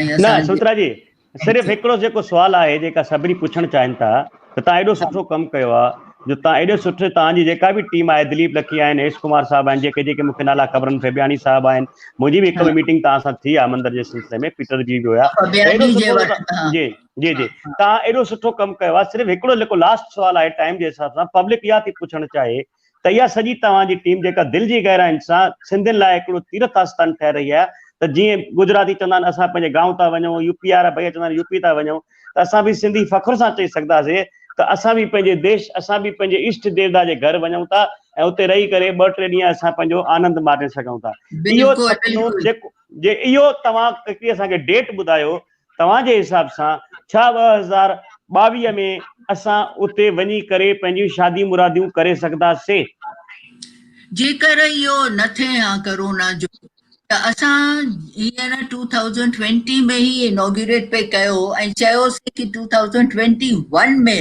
असां इनॉग्रेट कंदासीं हिकु बसि, साल बसि। में असांजो कॉन्ट्रेक्टर चयो पर हाणे तव्हां ठीकु आहे। ॾिसो न कि पुठियां थी वियासीं असां हींअर करे नथा सघूं जीअं ई थोरो खुले थिए सेफ्टी थिए त असां कंदासीं ऐं पहिरियों इहो ई आहे असांखे कि माण्हू अची करे रहनि हुते ऐं हुते ठीकु। छोकी आहे त जेको स्पॉट आहे ॾाढो ब्यूटीफुल स्पॉट आहे महिरबानी तव्हांजी सुमित्रा जी हाँ। तव्हां जेके ॻाल्हियूं ॿुधायूं असां उमेद कंदासीं त असां नेक्स्ट ईयर जे तव्हां 1 साल लेट थिया आहियूं त असां साल खां पोइ साईं तव्हांखे अञा वॾी उमिरि ॾे अञा तव्हांखे इहा ताक़त ॾे एतिरी शक्ति ॾे त उन इष्ट देवता जंहिंजे लाइ तव्हां एॾो कमु करे रहिया आहियो त सिंधियुनि खे हिकु प्लेटफॉर्म ते जमा कयूं ऐं सिंधियुनि खे बि साईं सुमत ॾींदो त ॿिया पंथ जाॾे हेॾे होॾे घुमनि था सभु हिकु इष्ट देवता जे नाले सां ईंदा ऐं जुड़ा थींदा ऐं तव्हांजो वधीक अभिनंदन मां इन करे कंदो आहियां जो तव्हां हिकिड़े पंजाबी ख़ानदान खे बि सिंधी ख़ानदान में पंहिंजे खणी आया आहियो ऐं हुनखे बि सिंधी ॾाढी सुठी सेखारी अथव तव्हां असांजे प्रोग्राम में आया अॼु तव्हांजी तमामु घणी महिरबानी हिकु दफ़ो वरी मां तव्हांखे ॿीहर घुराईंदुमि एक्सक्लूसिव इन ते रखंदुमि सिर्फ़ु झूलेलाल ते जंहिंमें तव्हां सां गॾु असां चाहींदासीं दिलीप लक्की जी हुजनि ऐं तव्हांजा उहे सहकारी हुजनि जेके हिन कम खे अॻिते वधाए सघंदा आहिनि तव्हांजी वॾी वॾी महिरबानी तव्हां चाहियो पीटर सर खे बि चवंदुमि तव्हांजो धन्यवाद चवंदा हाँ पीटर जी सुभद्रा जी। धन्यवाद हाँ you, ॾाढो thank सुठो you. लॻो ऐं इहो त झूलेलाल तीरथ आहे मां हिकिड़ो थी चवां कि सभु वञो उते एटलीस्ट मंदिर आहे ऐं उते रहण जी बि जॻह आहे ईअं कान्हे कि कोन्हे रहण जी जॻह आहे खाने पीने होटल तोरन आहे लॻी पई आहे उते ताईं करे था सघो रही था सघो न त भुज में बि घणेई होटल्स आहिनि इनफैक्ट असां हिकिड़ो ट्रिप पे कई सॼे स्टूडेंट कम्युनिटी खे पिया वठी वियासीं हैदराबाद सिंध नेशनल किशो मनसुखानी ऑर्गेनाइज कई हुई जेको प्रेसिडेंट आहे सभु टीचर्स ऐं स्टूडेंट्स वियासीं असां तव्हां सां इहा रिक्वेस्ट कंदासीं सुमित्रा जी आख़िर में इहा ई वेनिती कंदासीं त तव्हां नेक्स्ट टाइम जंहिं महिल वञो तव्हां असांखे इंफॉर्मेशन ॾिजो असां सभु पीटर मां सभु असां तव्हां सां गॾिजी उन मंदर में हलंदासीं ऐं जेका बि असांखां शेवा थींदी कंदासीं तव्हां असांजे प्रोग्राम में आयो तव्हांजी वॾी वॾी महिरबानी वरी दिलि जी गहराइनि सां थैंक यू वेरी मच जय झूलेलाल नमस्कार सुनीता जी सेकंड अनमोल रतन जी जी धन्यवाद तव्हां पंहिंजो एतिरो कीमती समय असांखे ॾिनो ॾाढी ख़ुशी थी वक़्त जे अनुसार वक़्त जी थोरी कमी आहे असां वटि त असां नेक्स्ट असांजे जेका अनमोल रतन आहिनि तव्हां सभिनीनि जे विच में मां घुराइणु चाहींदमि यूपी जे हिकु नंढे शहर मां नंढे ॻोठ मां हिकु आम परिवार मां तकलीफ़ुनि जो ॾटी सामनो कयो ऐं अॼु जे दौर तां अगरि असां चयूं त टॉप लेवल जो एंटरप्रेन्योर त आहिनि ई हिकु सक्सेसफुल बिज़नेसमैन हिकु काइंड हार्टेड ह्यूमन बीइंग ऐं सिंधी समाज जी जेको न जेको जान निछावर करण वारा असां जेका नेक्स्ट अनमोल रतन आहिनि श्री गुलाब लधाणी जी जेका चेयरमैन आहिनि Taj hotel and convention centre Agra जा तव्हांखे मां हिते लाइव घुराइणु चाहींदमि जय झूलेलाल जय झूलेलाल गुलाब जी तहे दिल सां मां तव्हांखे हार्दिक स्वागत करणु थी चाहियां थैंक यू जी त जीअं मां तव्हांजी हाणे इंट्रोडक्शन ॾिनी कि तव्हां हिकु नंढे ॻोठ मां हिकु नंढे परिवार मां अची करे एॾियुनि तकलीफ़ुनि खे सामनो करे बि अॼु एॾे ज़बरदस्त टॉप लेवल जो एंटरप्रेन्योर हिकु बिज़नेसमैन थिया आहियो त तव्हांजी लाइफ जर्नी जे बारे में अगरि असांखे शॉर्ट में ॿुधाईंदा हिकु सिट में त उहो छा हूंदो ज़रूरु बेसिकली असां मुंहिंजी जन्म स्थान फैज़ाबाद जेकी हाणे अयोध्या थी वई आहे ओॾे जी मुंहिंजी पैदाइश आहे ऐं असां शुरू में ॾाढो नंढे परिवार में हुयासीं। असांजा ओरिजिनल वॾा भाउ साहब नौकरी बि कंदा हुआ। उन खां पोइ 70s में असां थोरो पंहिंजा रियल एस्टेट ऐं ईट भट्ठा लॻायासीं, कंस्ट्रक्शन स्टार्ट कयोसीं। उन खां पोइ 80s में असांखे चांस मिलियो, असां कंस्ट्रक्शन में अॻिते वधी वियासीं। 80s में असांखे चांस मिलियो जॾहिं कोका कोला इंडिया में वई हली, त असांखे पार्ले सॉफ्ट ड्रिंक जी मैन्युफैक्चरिंग करण जो मौक़ो मिलियो, जंहिंजा ब्रांड हुया थम्स अप, लिम्का ऐं गोल्ड स्पॉट। त असां 83 में हिकु फैज़ाबाद में, अयोध्या में, ॾाढी नंढी जॻह आहे, उते असां इहो प्लांट लॻायोसीं। उन वक़्तु उन प्लांट जी कैपेसिटी 240 बॉटल पर मिनट ऐं ग्लास बॉटल हुई। त उतां जी असांजी हिकिड़ी सक्सेसफुल जर्नी आहे ऐं हिननि में असां सभिनी भाइनि जो साथ हुयो। सभई मिली वियासीं। मां जेको आहे मार्केटिंग में लॻी वियसि, मुंहिंजो वॾो भाउ कंस्ट्रक्शन में लॻी वियो, हिकिड़ो भाउ फाइनेंस जुटाइण में लॻी वियो। त उहा असांजी शुरूआत आहे। उन खां पोइ असां सभु ॼणा अॻिते वधंदा वियासीं। असां पहिरियों प्लांट लॻायोसीं अयोध्या में सन 83 में, सेकेंड प्लांट लॻायोसीं बैंगलोर में, सेम पार्ले जो बैंगलोर में लॻायोसीं, उहो 86 में लॻायोसीं। वरी वापसि लखनऊ में लॻायोसीं जो प्लांट, उहो लॻायोसीं 88 में। तेसि तक हिकिड़ो जूस बि अची वियो माज़ा पार्ले जो, उहो बि असां लॻायोसीं लखनऊ में। उन खां पोइ वरी असां चोथों प्लांट लॻायोसीं आगरा, उहो लॻायोसीं 93 में। जंहिं महिल उहो प्लांट लॻायूं पिया तंहिं महिल कोका कोला जी एंट्री इंडिया में आई। त असांखे बि इच्छा हुई कि असां हिन सुठे ब्रांड सां जुड़ूं। इन खां 3 साल पहिरियों पेप्सी कोला इंडिया में अची चुकियो हुयो, पर वॾो भाउ जी चवणी हुई कि गुलाब नंबर 1 ब्रांड सां वेंदासीं, कोका कोला सां। पेप्सी वारनि असांखे ॾाढो तोड़ण जी कोशिशि कई। असां जॾहिं एग्रीमेंट साइन कयोसीं, ओवरऑल 93 में कोका कोला असांखे आगरा प्लांट उन कंस्ट्रक्शन में हुयो, असांखे इंडिया जो पहिरियों बॉटलर सिलेक्ट कयो। 77 में कोका कोला इंडिया खां वई हली, वरी 17 साल खां पोइ हुनजी वापसी थियणी हुई। त असांखे उहो सुठो चांस, गोल्डन चांस मिलियो। असांखे असां 93 में कोका कोला लॉन्च कईसीं ऐं तंहिं महिल वॾो हिकिड़ो फंक्शन हुयो। वर्ल्ड जा सभु प्रेस आया, BBC, CNN, अल जज़ीरा, जेके बि हुया। हिकु कोका कोला हिन खे ॾाढे वॾे तरीक़े सां लॉन्च कयो ऐं उन वक़्तु जेके बि पार्ले जा बॉटलर हुया हुनखे बि कोका कोला पाण सां मिलाए छॾियो ऐं आगरा में सभिनी खे कयो। त इहा असांजो कोका कोला में एंट्री थी ऐं इन में कोई शक न आहे, असां महिनत ॾाढी कईसीं ऐं सभिनी भाइनि महिनत कई। अॼु सभई भाइर रियल एस्टेट में बि आहिनि, होटल इंडस्ट्री में बि आहिनि ऐं हिकिड़ो भाउ असांजे एविएशन बि स्टार्ट कई, फर्स्ट एविएशन या डेकन। कैप्टन गोपीनाथ जे पोइ असांजे वॾे भाउ जो पूरो हथ हुयो, उहो वाइस चेयरमैन हुयो डेकन जो। त ओवरऑल हे असांजी हीअ जर्नी आहे। वरी मूंखे बेटे चयो, पापा होटल इंडस्ट्री हिकिड़ी वञण था चाहियूं, आगरा ॾाढो वॾो टूरिस्ट प्लेस आहे। त मां चयुमि बेटा ठीकु आहे, तूं ज़मीन ॾिस। त ओवरऑल ताजमहल जे बिल्कुलु बगल में 1 किलोमीटर परे असांखे हिकिड़ी 5 एकड़ लैंड मिली। असां हुन में होटल स्टार्ट कयोसीं सन 2011 में। 2008 में ठाहिणु शुरू कयोसीं, 2011 में असां उहो होटल स्टार्ट कयोसीं। इनिशियली रेडिसन ब्लू 5 स्टार हुयो। वरी पोइ असां ॾाढो सुठो हले पियो ऐं असांखे 2019 में ताज होटल अप्रोच कयो। ताज होटल जो आगरा में कोई सुठो होटल कान्हे। हिकिड़ो वेदांता करे आहे होटल, 4 स्टार होटल अथनि। त असांखे सुठो लॻो कि हाणे रेडिसन जेको आहे आम थी वियो आहे, ॾाढा जॻह ते पहुची वियो आहे, त बेटर आहे सुठे ब्रांड सां वञिजे। त वरी असां होटल नयो विंग बि ठाहियोसीं। हाणे प्रेज़ेंट टाइम में असांजी होटल जी 2 विंग आहिनि, ॿिन्हिनि में 240 कमरा आहिनि ऐं उनजो जेको 2 कन्वेंशन, 2 बैंकेट हॉल आहिनि, 2 स्विमिंग पूल आहिनि, टोटल 2 बिल्डिंग आहिनि। ऐं उनजो जेको कन्वेंशन सेंटर आहे उहो ताज होटल में सभिनी खां वॾो आहे। लगभग 25,000 स्क्वायर फीट जो एक समय में 1500 माण्हू आराम सां पार्टी करे सघंदा।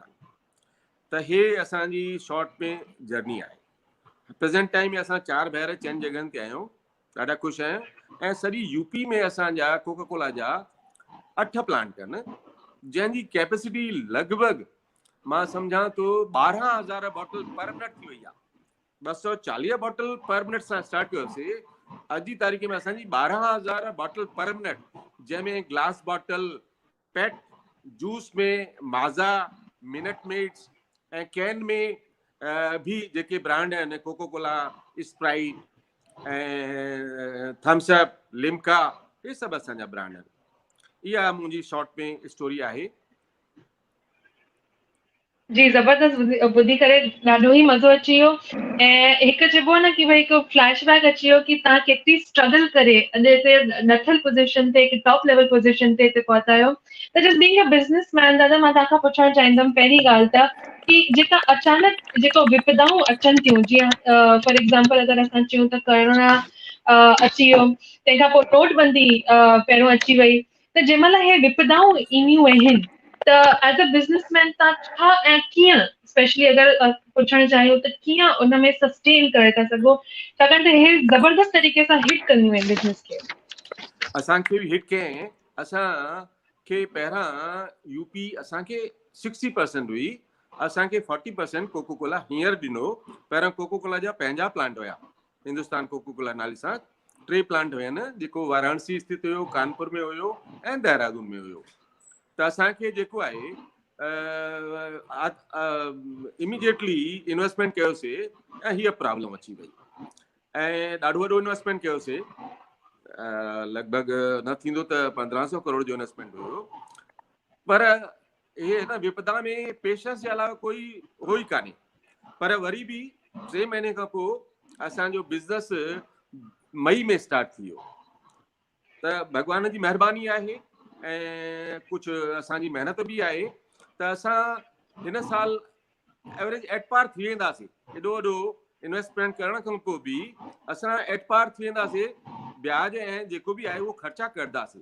लेकिन असांजो जेको होटल बिज़नेस आहे उहो अञा तक इफेक्टेड आहे। इंडिया में टूरिज्म सेक्टर ॾाढो इफेक्टेड आहे, जंहिंमें एयरलाइंस बि आहे, होटल बिज़नेस बि आहे ऐं ट्रेवल एजेंट बि आहिनि। उन में अञा थोरो आहे इशू, पर असां उन में ख़र्च इलाही घटाया। होटल इंडस्ट्री में जिते असांजी सैलरी 80 लख हुई, असां उनखे कट शॉर्ट करे सभिनी खे रिक्वेस्ट करे भाई हे 2-3 महीना 4 महीना असांखे तव्हां साथ ॾियो। असां उनजी सैलरी कट कईसीं, उन्हनि खे ख़र्च घटाए करे 30 लख कयोसीं, छोकी होटल बिल्कुलु बंदि आहिनि। हाणे हिन दफ़े 15 अगस्त खां शुरू थी विया। मां उमेद कयां थो कि डोमेस्टिक टूरिस्ट ॾाढा ईंदा ऐं इन आपदा खे त असांखे पेशेंसली वठणु खपे, संयम सां, छोकी इन जो कोई हो कान्हे कि असां शॉर्टकट हलूं ऐं असां जेको आहे हथ पेर मारियूं। हिन में हथ पेर बि कोई न मारे सघंदो आहे। हे त एॾी आपदा आहे, पूरे वर्ल्ड जी इकोनॉमी हिलाए छॾी अथई, इंडिया जी बि इकोनॉमी हिलाए छॾी। त हिन में संयम जे अलावा कोई कान्हे ऐं बैंक बि मदद करनि था। अगरि तव्हांजे मथां कुझु आहे प्रॉब्लम त बैंक बि ॾिसनि था ही मेहनती पार्टी आहे, पोइ तव्हांजो रिकॉर्ड चेक करनि था ऐं ओवरऑल जेको मेहनती माण्हू आहे ऐं जेको पंहिंजे भॻवान खे मञण वारो आहे उहो हिन आपदा सां पार थी वेंदो, पर संयम सूझबूझ सां। जी बिल्कुलु। जीअं तव्हां हाणे बैंकुनि जी ॻाल्हि कई,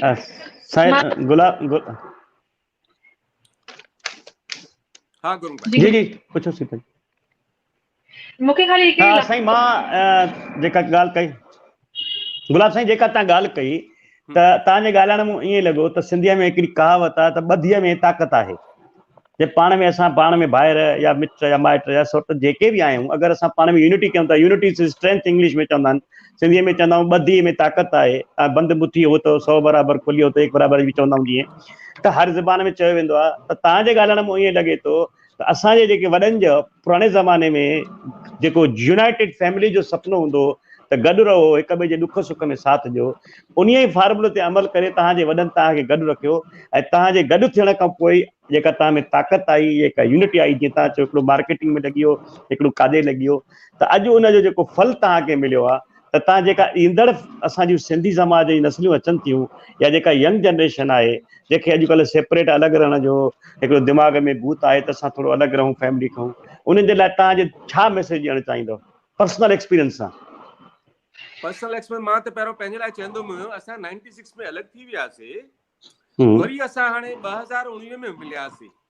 हे जेको असांखे 40% एरिया मिलियो कोको कोला जो, जंहिंमें ॿुधायोमांव 1.5 करोड़ जो इन्वेस्टमेंट हुयो, चइनी मिली करे कयोसीं, बैंक जे हेल्प सां, पंहिंजे हेल्प सां वरी मिली वियासीं चारई, ऐं अॼु जी तारीख़ में वरी चारई मिलियल आहियूं। हाणे प्रोफेशनल तरीक़े सां कमु था कयूं, हिकिड़ो सीओ रखियो आहे ऐं सॼा चारई सभिनी जा बेटा वॾा थी विया आहिनि, उन्हनि खे बोर्ड में ईंदो आहे। असां मुंहिंजो वॾो भाउ चेयरमैन आहे सचानंद लधानी, ऐं मां वाइस चेयरमैन आहियां, ऐं असांजा ॿ भाइर ॿिया मोहनदास लधानी हुन में आहे, पंहिंजो समाज में आहे, ऐं त ओवरऑल असां पहिरां शख़्स आहियूं, मूंखे लॻे थो ॾाढा रेयर माण्हू थींदा आहिनि अलॻि थी करे मिलंदा आहियूं, त उन में बि हिकिड़ो ताक़त आहे। पर ओवरऑल जेसि तक माण्हू संघर्ष करे थो, मिली करे ऐं उन खे पार करे, मां त चवंदुमि गॾु में जेसि तक हले थो हलाइणु खपे, छोकी अॼुकल्ह जी जेकी नई जनरेशन आहे उहा थोरी असां खां अलॻि आहे। हुनखे जेको आहे हुननि जो पंहिंजी साइड आहे, कोई बिज़नेस में वञणु थो चाहे, कोई जेको आहे IT में वञणु थो चाहे, कोई ॿियो थो, त ओवरऑल असां लकी माण्हू की असांजी जनरेशन असां सां गॾु जुड़ियल आहे ऐं अॼु मिली करे हले थी। ऐं चूंकि फैमिली इलाही वॾी आहे ऐं सभु वेंदा आहिनि घुमण ॿाहिरि एब्रॉड, त गॾु मिली करे वेंदा, उन्हनि खे कंपनी जी ज़रूरत कान्हे। ऐं होटल बिज़नेस खोलण सां मां हिकिड़ो गेट टुगेदर कयो, परिवार माण्हू अची विया, दामाद हे मिलाए करे, ऐं ॾाढो सुठो लॻो। मां हिकिड़ी वरी शुरू कई सिंधी फ्रेंडशिप गेट टुगेदर, जंहिंमें विजय लखानी ऐं असांजो अशोक भेरवानी ऐं तव्हांजो भाउ जीतू लखानी, हे सभु इहो मां पंहिंजे होटल में शुरू कई 2012 में। ऐं अॼु असांजो कुमार भाई बि हुन में आहे, उद्धव भाई बि हुन में आहे, असां मिली करे 16 कपिल हर साल वेंदा आहियूं, कॾहिं गोवा वञूं था, कॾहिं, त इहो हिकिड़ो मूंखे सिंधियुनि समाज सां ॾाढो प्यार आहे। ऐं मां बि चवंदो आहियां की असां सभु मिली करे रहूं। ऐं तव्हांजे हिन जेको प्रोग्राम कयो था तव्हां, हिन में इहो मुंहिंजो मैसेज आहे की जेको पाण में मज़ो आहे ऐं जेको असांजी वाइफ्स आहिनि, ज़ाला आहिनि, उहे जेके पाण में ॻाल्हाईंदियूं आहिनि सिंधी, ऐं उनखे जेको मज़ो ईंदो आहे, असांजी जेकी आहे ज़िंदगी ॾाढी सुठी थी वेंदी आहे। की त हिकु त इहो आहे की मूंखे होटल जो फ़ाइदो पियो, फैमिली खे मिलायो। अॼु जी तारीख़ में असां हर साल हर भाउ पंहिंजे साल खां पोइ 20 साल खां पोइ गेट टुगेदर फ्रेंडशिप रखे थो फैमिली जी। अॼु असां मूंखे लॻे थो चैनल में मिलाए करे कोई 80 माण्हू थी विया हूंदासीं सॼी फैमिली। त हिकिड़ो इहो ॾाढो असांखे आनंद मिलंदो आहे ॿारनि खे ॾिसी, सभिनी खे ॾिसी। त मां यंग खे मैसेज ॾींदुसि की मिली करे हलनि, गॾु हलनि ऐं संयम थोरो रखनि। ऐं उन में जेको आहे मज़ो आहे ज़िंदगी जो, बिज़नेस में बि आराम मिलंदो। हिकु माण्हू खे त परिवार में संयम रखिणो ई आहे जेको मिलाइण जी कोशिशि करे। असां चारई भाइर 96 में अलॻि थियासीं, मां सम्झां थो 5 मिंट अलॻि थियासीं, वरी जुड़ियासीं त उहो बि सम्झ हिकिड़ो संजोग हो। कोको कोला चयो भाई हे तव्हां चारई मिली करे खणो, तॾहिं असां तव्हांखे एरिया ॾींदासीं। वरी मिलियासीं, भॻवान जी दया सां, मथां वारो शुक्र आहे, अॻिते भॻवान भलो कंदो।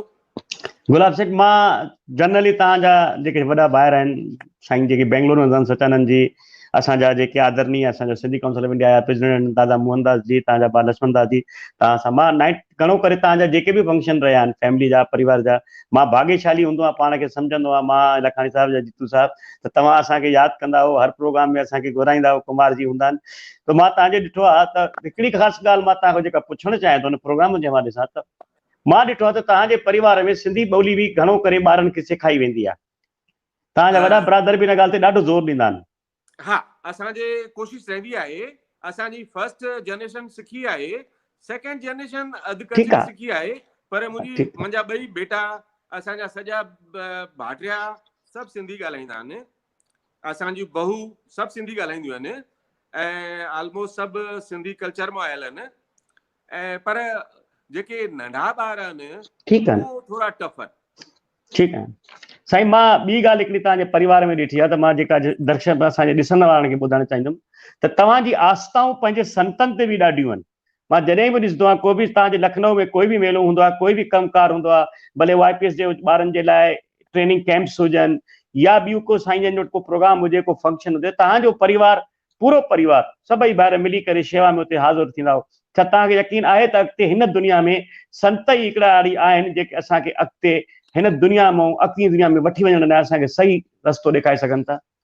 एकदमि एकदमि साईं चांडूराम साहिबु असांजा गुरू आहिनि, ऐं असांजो उन्हनि जो असांजे मथां आशीर्वाद बि आहे, ऐं असां उनजी दरबार में ॿारनि खे IAS IPS ठाहिण लाइ हिकिड़ो मंच मोहन बाग शुरू कयो, जंहिंमें मुंहिंजो बि हुन सां गॾु साथ हुयो। असां ऑलमोस्ट क़रीब हिन में हर साल 10 लख 12 लख फंड जुटाईंदासीं, ऐं 3 और 4 IPS IAS तयारु कंदा, जेके बि टॉप पढ़ल हूंदा हुया उनखे 2 लख जो वज़ीफ़ो ॾियणु। ईअं 4-5 जेको टारगेट हो, जेको अॼु बि हले थो साईं चांडूराम जी छत्र छाया में, अॼु बि हले थो, ऐं उहो कंटिन्यू आहे, जंहिंमें मुंहिंजे मुरली भाउ घड़ी डिटर्जेंट वारे जो बि योगदान आहे हिन में। हाँ, त ओवरऑल इन में कोई शक न आहे, गुरुजन जो आशीर्वाद भी हिकिड़ो आहे जेको असांखे बिज़नेस खे वधाइण में हेल्प करे रहियो आहे। महिरबानी साईं। साईं जन त हाणे ॾिसो असांजा मालिक आहिनि, रड़की साहब खां वठी लखनऊ साहब हुजे, सचो सतराम हुजे, सुहिणो कंवरराम हुजे, बाबा आसूदाराम साहब हुजनि, असांजा जलगांव वारा जाने गोलड़ी वारो घनश्याम हुजनि, आहिनि त सभु हिकु वण जा ई हिकिड़े शाखूं आहिनि।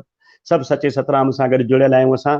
असांखे सदाईं उनजी आशीर्वाद ॾे। अॼु हिन प्रोग्राम जे माध्यम सां मां इहो ई चवंदुमि त सचा साईं असां सभिनी सिंधियुनि खे जिते बि रखे ख़ुशि रख, हिन कोरोना जी बीमारी खां परे रख, ऐं जेतिरो जल्दी थी सघे हिन दुनिया में इहा बीमारी खां असां सभिनी खे मुक्त कर। तव्हां असांजे हिन प्रोग्राम में आया, तव्हांजो असां वरी दिलि जी गहराइनि सां स्वागत था कयूं। ऐं पीटर भाउ बि अची विया आहिनि, ऐं तव्हांखे रिक्वेस्ट कंदासीं त असांखे हिकिड़ी बसि इहा वेनिती आहे त जीअं तव्हां इहे सिंधी ॿारनि जे लाइ जेको बि कुझु करे रहिया आहियो चैरिटी में या एजुकेशन जे माध्यम सां, जेतिरो थी सघे तव्हां कंदा रहंदो, ऐं असांखे बि कॾहिं कमकार पियो इन माध्यम सां त असां तव्हांखे सुहिणा सिंधी जेको असांजो मंच आहे पुणे में, उनजे माध्यम सां तव्हांखे घुराईंदासीं, उते तव्हांजो सम्मान बि कंदासीं, ऐं तव्हां खां गाइड बि वठंदासीं त असां कहिड़े तरीक़े सां इन क्षेत्र में कमु करे सघूं। ऐं हिकिड़ी आख़िरी साईं, अगरि कंहिं सिंधीअ खे होटल लाइन में अचिणो हुजे, जेको मुंहिंजो सुवालु रहिजी वियो आहे, कंहिं सिंधीअ खे होटल लाइन में अचिणो हुजे ऐं उनखे का बैंकिंग जे बारे में ॼाण न हुजे, या फाइनेंशियल इंस्टीट्यूट हुजनि जे बारे में ॼाण न हुजे, या जेके इंडिया में नंढा नंढा ब्रांड्स आहिनि जेके खणनि था पिया, इन्हनि जे बारे में अगरि कंहिंखे ज़रूरत हुजे त मां चाहींदुमि त तव्हां सां डायरेक्ट कॉन्टेक्ट करे। जी जी बिल्कुलु, मां रेडी आहियां हमेशह, मां ॾाढो वेलकम कंदुसि, ऐं पूरी मां हुननि खे नॉलेज ॾींदुसि।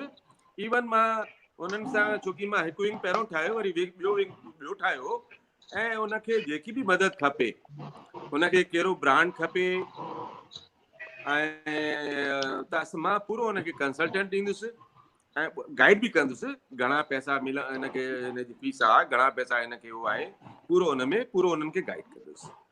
इहो बिल्कुलु महिरबानी साईं, ख़ुशी थींदी। तव्हांजे बसि इहा ई अखर असांजे सिंधी समाज जे यंग जनरेशन खे पीढ़ी त ॾींदा त बिज़नेस लाइन अॼु खुली पई आहे। तव्हां जहिड़ा असांजा वेठा आहिनि, असांजा रहबर वेठा आहिनि जेके हिन धंधे में असांखे बिज़नेस में कहिड़े बि, मूंखे त ख़बर आहे तव्हां त एक्सपर्ट, यानी एक्सपर्ट मां जे चवण था त पीटर भाई त मां एतिरा सिंधी घुमियो आहियां, पर जेको हिननि जे परिवार में प्यार मोहबत ऐं सिक ॾिठी आहे सभिनी ॿारनि में, साईं सचानंद खां वठी नंढनि ताईं, हिकिड़ी अनमोल हिननि जे भॻवान जी मथां आसीन कृपा आहे लखनऊ वारे दातार जी, त हीअ हर माण्हू सां जुड़ियल आहिनि, कोई नंढो हुजे कोई वॾो हुजे, तव्हां हिन वटि वेंदव त मुंहिंजो स्वागत कंदा आहिनि ऐं सुठे नमूने सां सभिनी जी ख़िदमत कंदा आहिनि। साईं तव्हां असां सां जुड़ियो, तव्हांजी वॾी वॾी महिरबानी। तव्हांजी वॾी वॾी महिरबानी मूंखे हिन प्रोग्राम में शामिल करण जी, ऐं ॾाढो सुठो प्रोग्राम आहे। मां तव्हां सभिनी खे तहे दिलि सां धन्यवाद थो ॾियां। हे तव्हां जेको कयो आहे इहो सिंधी समाज जे ज्ञान वधाइण लाइ, सिंधी समाज खे जोड़ण लाइ, ऐं सचमुच ॾाढो सुठो प्रोग्राम आहे। हे हलंदो रहे ऐं हिन में ज्ञान थो वधे, हिन में सभिनी सां मिलण जो मौक़ो थो मिले, ऐं ओवरऑल इन सां असां जुड़ूं बि था ऐं सिंधी भाषा खे बि असां वधायूं था। तव्हां साईं असां सां गॾु जुड़िया रहिजो पियो। असांजो हींअर जेको आहे न, असांजो सिंधियुनि जो सरमोर जेके चवंदा आहियूं न, असांजो सिंधियुनि जो डेशिंग नेता जेके ज़ाल मुड़ुस जेके चवंदा न कपल में जेके डेशिंग आहिनि असां वटि महाराष्ट्र में जंहिंजो हिकिड़ो भकम जेके चवंदा नाले सां खयों वेंदो आहे असांजा कुमार इलियाणी ऐं मैडम मीना जानी जी, असां उनखे घुराईंदासीं, तव्हां असां सां पोयों वेही करे उन्हनि जे बारे में ज़रूरु उन्हनि जा ज़रूरु ख़्यालात ज़रूरु बि ज़रूरु सिंधियुनि जे बारे में ॿुधा। महिरबानी। मां हाणे सीता जी खे रिक्वेस्ट कंदुमि त असांजा ऑनरेबल MLA साहब उल्हासनगर जेके आहिनि असांजा भाउ कुमार इलियाणी साहब खे घुराईंदा। धन्यवाद गुलाब जी, तव्हां असां सां जुड़ियो ऐं एॾी ज़बरदस्त इंफॉर्मेशन तव्हां असांखे ॾिनी बिज़नेस जे बारे में ऐं इन माध्यम जे बारे जे थ्रू जेतिरी इंफॉर्मेशन असांजे यूथ खे हूंदी त मां सम्झां थी उन्हनि खे डेफिनेटली हेल्प थियो हूंदो। त इन शो खे अॻियां वधाईंदे ऐं गुरमुख जी जे हिदायत खां मां इन शो खे अॻियां वधाईंदे मां अहिड़े अनमोल रतन खे इन मंच ते आमंत्रण करण जे लाइ पाण खे हिकु फ़ख्र थी सम्झां कि मूंखे इहो मौक़ो मिलियो त उल्हास शहर जा जेका प्यारा जेका मान ऐं जेका उन्हनि जी शान आहे तव्हां सभिनीनि खे ॿुधायां सन 1997 यानी 1997 खां उहो नगर सेवक रही चुका आहिनि, 3 दफ़ा डेप्यूटी मेयर ऐं 1 दफ़ो मेयर जी सीट खटण वारा पहिरां आमदार जे विधान भवन में सिंधी भाषा में शपथ वरिती। असां सिंधी समाज जी शान ऐं मान उल्हास शहर जो प्यारा माननीय श्री कुमार इलियाणी जी तव्हांजो हार्दिक स्वागत करणु चाहींदमि हिन मंच ते। जय झूलेलाल। जय झूलेलाल कुमार जी। जय वरी हिकु दफ़ो सभिनी खे। तव्हांजो हार्दिक हार्दिक मन सां स्वागत। तव्हां खां कुझु बि पुछण खां अॻु मां चाहींदमि कि असांजी जेका भाभी जन आहिनि मां चाहींदमि कि अगरि उहो बि असां सां जुड़नि त इन शो जी मां मञंदमि कि असांजी 4 चांद लॻी वेंदी। हले हले जेसि ताईं भाभी जी जी बिल्कुलु बिल्कुलु बिल्कुलु। हा हले हले जी जेसि ताईं भाभी जन असां सां जुड़नि था तेसि ताईं मां तव्हां खां ज़रूरु हिते हिकु क्वेश्चन ज़रूरु पुछणु चाहींदमि कि जी हलो। जी हा ॿुधा पुछो जो जी जेको कुमार जी मुंहिंजो सुवाल ख़ाली हिकु ई रहंदो। पहिरीं त जेका तव्हांजी स्ट्रगल जी कहाणी आहे असां तव्हांखे ॾिठो आहे MLA जे हिसाब सां या नगर सेवक जे हिसाब सां, मां हिते तव्हांजी जेका नंढेपण जी कहाणी या जंहिं महिल तव्हां पाकिस्तान मां तव्हांजा वॾा जंहिं महिल लॾे आया उल्हास शहर में त उनजी जेका नंढे सूत्र में अगरि तव्हां असांजी कहाणी ॿुधाईंदा। ॾिसो मुंहिंजा वॾा जेके पेरेंट्स मदर फादर पाकिस्तान मां जॾहिं हिते हिंदुस्तान में आया त असां सिधो अची करे उल्हासनगर में वॾा अची लथा हुया ऐं असांजो उल्हासनगर जेको हुयो उहो हिकिड़ो मिलिट्री कैंप हुयो। जेके बि वधि में वधि सिंधी जेके पाकिस्तान मां आया उहे हिन उल्हासनगर में वधि में वधि हिन मिलिट्री कैंप में अची करे वसायूं।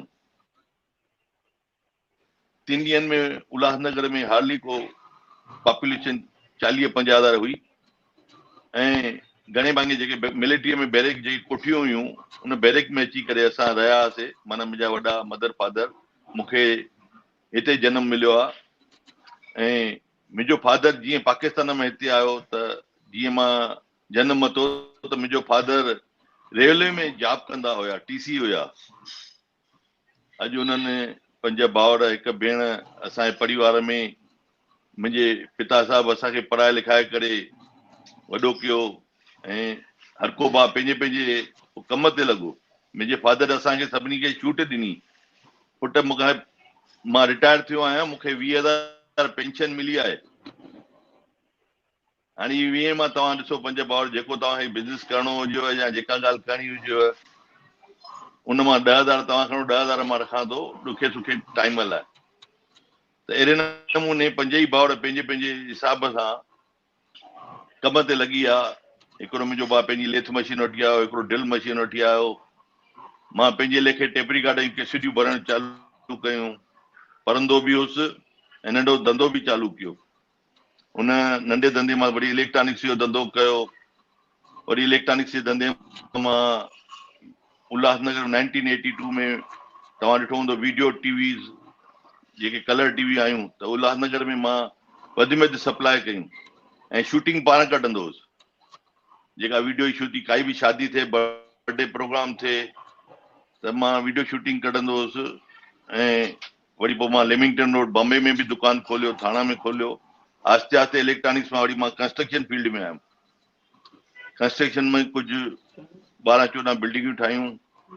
उनखां पोइ वरी 1986 में मां होटल इंडस्ट्री लोनावाला में मां होटल विधी ऐं होटल मां वरी हाणे रिसोर्ट ठाहियो आहे, कुमार रिसोर्ट करे। उल्हासनगर में रहंदे रहंदे मूंखे कुझु दोस्तनि राजनीतिअ में आंदो ऐं मुंहिंजो पंहिंजो बि शौक़ु लॻो कि उल्हासनगर में जेका असांजी एरिया हुई गोल मैदान, उते मां रहंदो हुउसि। उते मुंहिंजे दोस्तनि चयो यार तूं कारपोरेटर लाइ बि, त मां इंडिपेंडेंट कारपोरेटर, मां कांग्रेस लाइ टिकट तंहिं महिल वठण वियुसि या बीजेपी लाइ ॿियनि जे लाइ, पिया चवनि पिया तूं नओं आहे, तोखे कीअं असां टिकट ॾींदासीं, हाराए वञे त असां वरी बि हिमत करे इंडिपेंडेंट कारपोरेटर बीठो हुउसि। मां जंहिं महिल मुंहिंजी निशानी हुई टेलीफोन, त मुंहिंजे साम्हूं जेको अपोजिट वारो बीठो हुओ कांग्रेसी हुयो, मां हुनजे साम्हूं 9 चूंडी जी डबल वोट खयां ऐं मां हिते उल्हासनगर में इंडिपेंडेंट कारपोरेटर थियुसि। उन्हनि ॾींहंनि में महाराष्ट्र में भारतीय जनता पार्टी ऐं शिवसेना जी सत्ता हुई, त मूंखे आदरणीय बाला साहब ठाकरे साहब पाण घुराए करे पंहिंजे घर में मातोश्री में चयो कुमार भाई आप हमारे साथ जुड़ जाओ। होॾां गोपीनाथ मुंडे जी चवनि पिया उहो हमारे साथ जुड़ जाओ, त मां बाला साहब ठाकरे साहब सां जुड़ी करे उन्होंने मुझे जो आपको मैं डिप्टी मेयर दूंगा और एक PWD चेयरमैन। मां इंडिपेंडेंट 5 ॼणा खटी आया, 5 खे पाण सां गॾु जोड़े करे अॼु मां हुन टाइम ते डिप्टी मेयर बि थियुमि। वरी ॿिए साल बि डिप्टी मेयर ॾिनो, टियों दफ़ो ॾिनो, हिकिड़ो दफ़ो महापौर ॾिनो। राजनीतिअ में मां इंडिपेंडेंट मां वरी पोइ भारतीय जनता पार्टी जॉइन कई। असांजो स्वर्गीय प्रमोद महाजन जी ऐं गोपीनाथ मुंडे साहब मूंखे भारतीय जनता पार्टी जॉइन कराई ऐं मूंखे उन टाइम ते आमदार लाइ मूंखे टिकट ॾिनो। ऐं उन्हनि ॾींहंनि में हिते उल्हासनगर में आमदार पप्पू कालाणी हुया। उन्हनि जे साम्हूं जेको बि बीहंदो हुयो त 10 दफ़ा सोचींदो हो त इन करे काई बि पार्टी कंहिं बि माण्हू खे बीहारे छॾींदी भई हूअं ई हाराईंदो, छाकाणि त उहो वॾी लीड तां खटंदा हुया पप्पू कालाणी। ऐं नामचीन उल्हासनगर में पावरफुल हूंदा हुया त उन्हनि जे साम्हूं कोई बीहण जी हिमत न कंदो।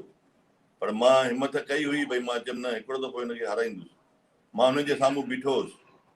मां इलेक्शन में MLA में हाराए वियुसि ऐं उहा इलेक्शन मां हाराई। वरी को कारपोरेटर वरी कारपोरेटर थी वियो। वरी 5 साले खां पोइ ॿियो टर्म आयो, वरी मूंखे भारतीय जनता पार्टीअ टिकट ॾिनी, चई हाणे तूं ई बि। वरी मां बीठुसि ऐं मां उन महिल उहा MLA शिप खटी ऐं पप्पू कालाणी हारायो त मां MLA थी वियुसि। अहिड़े नमूने मां राजनीतिअ में पियो हूंदो आहियां। ऐं वरी हाणे मां बीठुमि उन जी पप्पू कालाणी घरवारी बीठी ज्योति कालाणी, वरी उन साम्हूं मां हाणे खटियो। इन बिटवीन में इन खां अॻु मुंहिंजी मिसिस महापौर बि थी। असांजे मथां भारतीय जनता पार्टीअ जो हमेशह आशीर्वाद रहियो आहे। जे मूंखे एॾो मथे आंदे करे हिन लेवल ते पहुतो आहियां त मां उनजी आशीर्वाद सां पहुतो आहियां। ऐं राजनीति अहिड़ी शइ आहे, मां सिंधी समाज खे चवंदुमि जेके बि सोशल मीडिया थ्रू जेके ॾिसी रहिया आहिनि टीवीअ ते, सिंधी समाज खे राजनीतिअ में अॻियां अचणु खपे। असांजो जॾहिं मां आमदार हुउमि ऐं असां MLC गुरमुख जगवाणी जी असांजे सिंधियुनि जे लाइ ॾाढी कोशिशि कईसीं कि सिंधी साहित्य अकाडमी चालू कयूं। असांखां पहिरियों सिंधी साहित्य अकाडमी बंदि हुई।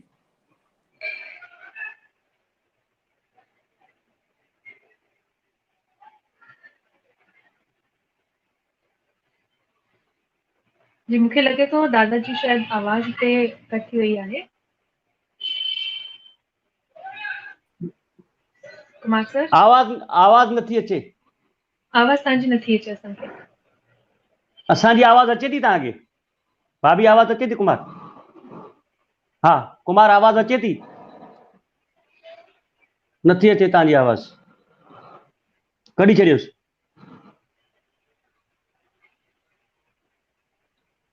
शायद उन्हनि खे डिस्कनेक्ट करणो पवंदो। कुमार जी तव्हांखे शायद डिस्कनेक्ट करणो पवंदो। ब्लूटूथ हेडसेट आहे उन्हनि जो शायद। ब्लू सेट ते ॻाल्हाइनि था, ब्लू सेट बंदि था कराइनि। कुमार जी ब्लू सेट बंदि कयो, ब्लूटूथ बंदि कयो कुमार जी।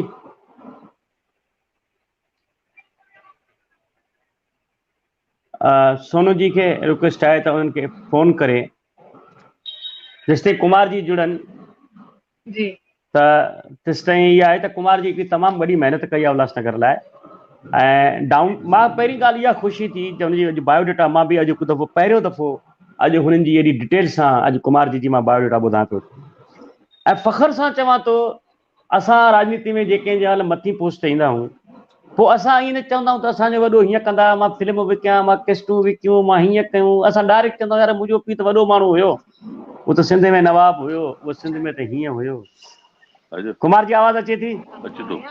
हा हा ठीकु आहे, ठीकु आहे, ठीकु आहे, ठीकु आहे, ठीकु आहे साईं। हा हा त मां चवां पियो, हा ठीकु आहे, ठीकु आहे, छॾियो छॾियो छॾियो छॾियो छॾियो छॾियो छॾियो वरी खर। मां चवां पियो कुमार जी त मां अॼु तव्हांजी कहाणी जेका हिस्ट्री ॿुधी त मां फ़ख्र सां चवां थो त जंहिं महिल असां राजनीति में ईंदा आहियूं त असांजा चवंदा आहियूं भई असांजा वॾा जेके हुआसीं हीअं हुया, उते सरदार हुया, उते नवाब हुया, पोइ भले कुझु बि हुजनि। तव्हांखे त आफ़रीन आहे जा पंहिंजे रियल स्टोरी तव्हां कीअं हिकिड़े एक्चुअली पिक्चर वांगुरु हिकिड़ी स्टोरी आहे त कहिड़े तरीक़े सां महिनत करे अमिताभ बच्चन हीरो थींदो आहे, आख़िर में वञी सक्सेस थींदो आहे। त हक़ीक़त में अॼु जेका कुमार स्टोरी ॿुधाई त इहा रियली दिलि खे छुईंदड़ आहे त कहिड़े तरीक़े सां असांजो सिंधी माण्हू महिनत करे पंहिंजी ईमानदारी सां, पंहिंजी लगन सां ऐं पंहिंजे दोस्तनि जे साथियुनि जी मदद सां कीअं हिकिड़े नंढड़े मुक़ाम खां वधी वॾे मुक़ाम ते पहुचो आहे। पर तव्हां हिकिड़ी ॻाल्हि ॿुधाई कुमार, मां तव्हांजी कहाणी अॻिते ॿुधंदुमि त तव्हां ॿुधायो त तव्हां जंहिं महिल पहिरियों दफ़ो कॉर्पोरेटर जी इलेक्शन विड़ी त तंहिं वक़्तु तव्हांजी शादी थियल हुई? शादी हा थियल हुई। त माना तव्हांखे पोइ भाभीअ त कोन चयो त भाभीअ त कोन चयो त शादी थियण खां पोइ इलेक्शन विड़? उन्हनि जो न उन्हनि जो हमेशह मूंखे साथ मिलंदो आहे। जॾहिं बि मां इलेक्शन में बीहंदो आहियां त मुंहिंजे पोयां उहा हूंदी आहे या मां हुनजे पोयां हूंदो आहियां। मतिलबु हिक ॿिए सां गॾु राजनीतिअ में उन्हनि जी आशीर्वाद बग़ैर त मां बि अॻियां न वधियो आहियां। उन्हनि जी मूंखे हमेशह सपोर्ट मिली आहे, इवन मुंहिंजे ॿारनि जी बि। छो त राजनीतिअ में माण्हू अकेलो कुझु न करे सघंदो आहे, ग्रुप खपंदो आहे, फैमिली खपंदी आहे। हा तव्हां हाणे अॻिते कंटिन्यू कयो पंहिंजी जेका ॿुधायो पिया, तव्हां कहाणी ॿुधायो पिया अॻिते। भई पोइ सिंधी साहित्य अकेडमी तव्हां अटकी विया? सिंधी साहित्य अकाडमी जेका तव्हां ऐं असां गॾिजी, गुरमुख जगवाणी साहिब असां गॾिजी करे चालू कईसीं ऐं सभिनी सिंधियुनि खे जोड़णु, जेको हेॾे टाइम खां बंदि पियो हुयो।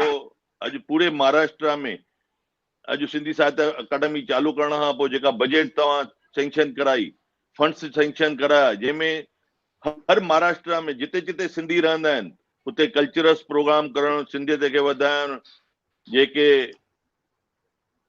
न्यूज़ पेपर आहिनि उन्हनि खे इनाम ॾियणु, उन्हनि जे हिमथाइणु, ट्रॉफियूं ॾियणु, या लखे रुपया तव्हां जेके जगवाणी साहिब तव्हां माण्हुनि खे ॾिना आहिनि उन्हनि खे अॼु बि यादि ईंदा आहिनि। भैया तव्हां बंदि छो थी वई, तव्हांजी सरकार वापसि अचणु खपे ऐं इहा सिंधी साहित्य अकाडमी चालू थियणु खपे।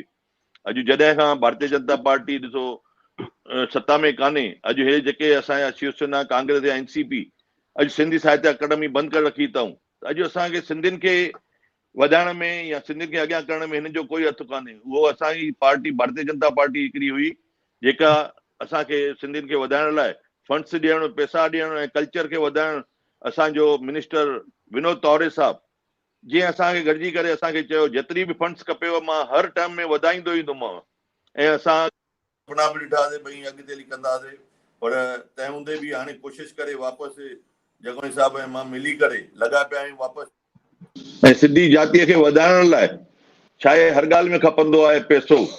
अॼु सरकार ॾिसो 2 पैसा ॾींदी त असां सिंधी कल्चर वधाइण लाइ, ख़र्च करण लाइ, फिल्मूं ठाहिण लाइ सब्सिडी जहिड़े नमूने मिलंदी आहे, ओड़े ई नमूने असां बि फंड्स ॾेई करे हर ॻाल्हि खे प्रमोट कंदा आहियूं। ऐं अॼु उल्हासनगर में सिंधी जाति जेके बि ॾिसो था बिज़नेसमैन वापारु वधाइण में हर को इंसान कोशिशि करे थो पियो असां ख़ुशि रहूं। ऐं असां बि गॾिजी करे जेके बि सिंधियुनि जा कार्ज हुजनि, सिंधियुनि जा प्रोग्राम्स हुजनि, कल्चरस प्रोग्राम हुजे, ॾिण वार हुजनि, सभु गॾिजी करे कंदा आहियूं। उल्हासनगर हिकिड़ो सिंधियुनि जो ॻोठु आहे। अॼु जहिड़ो बि अॼु वधि में वधि मंदर, टिकाणा, गुरुद्वारा हिते उल्हासनगर में आहिनि। छाकाणि त सिंधी जाति, मां नथो सम्झां की इंडिया में किथे बि अहिड़ा, वर्ल्ड में एतिरा सिंधी किथे रहंदा हूंदा जेतिरा उल्हासनगर में। अॼु बि 3, 3.5, 4 लख सिंधी क़रीबन टोटल थी वेंदा। ऐं हेॾा गुरुद्वारा, हेॾियूं दरबारियूं, हेॾा मंदर हर टाइप ते। अॼु ॾिसो तव्हां ईंदव त सुंदर लॻंदो। ऐं असां चाहियूं था उल्हासनगर में सिंधी तरक़ी कनि, वधनि वसनि। तव्हां पहिरें नंबर खां असां 5 कैंपियूं आहिनि, कोशिशि कंदो 90% तव्हांखे सभु सिंधी दुकानदार मिलंदा, फैक्ट्रियूं तव्हांखे 90% सभु सिंधी मिलंदा माण्हू। सिंधियुनि जे हथ में वापारु आहे, सिंधी जे हथ में फ्यूचर आहे ऐं सिंधी जाति अॻियां वधंदी। ॿियो तव्हांखे जेको जगवाणी साहिब मुंहिंजे मथां कोई न न शेवा साईं कुमार कमकार साहब काई बि मां ॻाल्हि जी जी न न तव्हां सां सुवाल करिणो आहे त मां त फ़ख्र सां चवंदो आहियां त असांजो उल्हासनगर नथो अचे। हिकिड़ो अचे अचे थो अचे तव्हांजो अचे थो क्लियर थो अचे तव्हांजो अचे थो आवाज़ न पियो अचे। अचे थो साईं तव्हांजो अचे थो, तव्हांजो अचे पियो साईं, तव्हांजो आवाज़ असांखे अचे पियो, असांजो नथो अचे। हेलो श्वेता जी जी जी जी टेक्निकल टीम के चवंदा त पोइ हुन सां कनेक्ट कनि। छो जो मेन जेको असांजो उल्हासनगर जो क्वेश्चन रहियल आहे धोखादायक बिल्डिंग जे बारे में, जंहिंजे लाइ अॼु समाज असां सां सभु व्यूअर्स जुड़ियल आहिनि, उहो तव्हां उनको पुछंदा जीअं हू जुड़ंदा।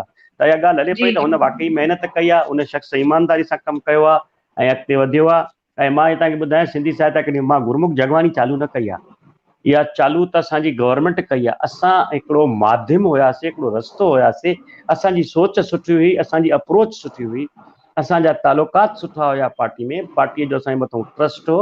असां सां गॾु 36 मेंबर हुया। पहिरियों दफ़ो महाराष्ट्र सिंधी सहायता अकेडमी में एतिरी लेवल ते मेंबर थिया ऐं हर फील्ड में हिकिड़ो हिकिड़ो मेंबर खयो वियो। असांजा उल्हासनगर में 5 मेंबर हुया, बॉम्बे में 5 हुया, नागपुर में हुया, अकोला में हुया, पूना में हुया, सभु असांजा मेंबर। आवाज़ अचे थी कुमार? कुमार आवाज़ अचे थी? अचे थी आवाज़ कुमार? कुमार जी आवाज़ अचे थी?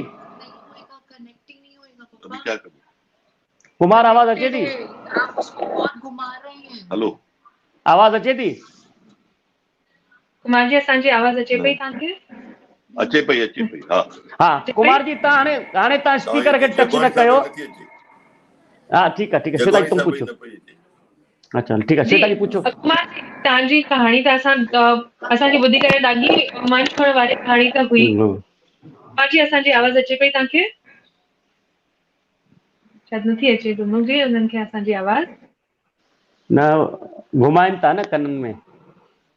कुमार आवाज़ अचे थी बाबू? कुमार जी आवाज़ अचे थी? त उहो मां चवां पियो त एकेडमी चालू करण में को मुंहिंजो हथ न हो, पर हिकु सुठी ॻाल्हि जेका मूंखे लॻी त असांजी एकेडमी पहिरियां 3 साल हली टर्म पूरो कयईं, ॿिए साल असांजे महिल 2.5 साल कमु असां पूरो कयोसीं। असांजी एकेडमी में काई बि अहिड़ी जेका आहे न कंहिं असांजे मेंबर उन में को ग़लति कमु कयो, न कंहिं मेंबर असांजो को फ़ाइदो वरितो, न ई असां जेके अवॉर्ड ॾिनासीं उहो कंहिंजी सिफारिश ते ॾिनासीं। हिकिड़ी कमेटी हुई, उन कमेटी जंहिं सिलेक्शन कई, जेके बि अहिड़ा माण्हू हुया जिन खे 50 साल 40 साल थिया आहिनि सोशल फील्ड में, सामाजिक फील्ड में, पेपर जी फील्ड में, जंहिंजी उमिरि 80 साल हुई, पर उनखे रिकॉग्नाइज़ न कयो वियो। असां सभिनी मिली करे अहिड़नि माण्हुनि खे ॻोल्हियोसीं, उनखे रिकॉग्नाइज़ कयोसीं, उनजो मान कयोसीं, उनजो सम्मान कयोसीं, त जीअं असांजा उहे बि जेके समाज खे सिंधियत जे वाधारे लाइ अहिड़ी महिनत करे रहनि था। सुवाल पैसे जो न हूंदो आहे, तव्हां हुनखे 5 लख जो 10 लख जो उन सां ॻाल्हि न हूंदी आहे। ॻाल्हि हूंदी आहे तव्हां सिर्फ़ु हुनखे रुपए जो हिकिड़ो गुलदस्तो बि हिकिड़ी शाल बि पायो त हुनखे लॻंदो आहे त मुंहिंजो समाज में जेको मान थियो, छो जो जेको मान हूंदो आहे उहो उन शख़्सियत जो न हूंदो आहे, उनजे कमनि जो हूंदो आहे, उन्हनि जे गुणनि जो हूंदो आहे। मान जेको बि असां कंदा आहियूं, सम्मान जेको बि कंदा आहियूं, असां उनजी शख़्सियत जो न। कुमार जी आवाज़ अचे पई? हा अचे थी पई। हा तव्हां छेड़छाड़ न कयो, हाणे माइक खे तव्हां छेड़छाड़ न कयो, सिधा थी वियो। हा श्वेता जी तव्हां पुछो। जी जी बिल्कुलु कुमार जी जेका असांखे तव्हां कहाणी ॿुधाई उहो त डेफिनेटली असांजी मन छुअण जी कहाणी तव्हां ॿुधाई आहे।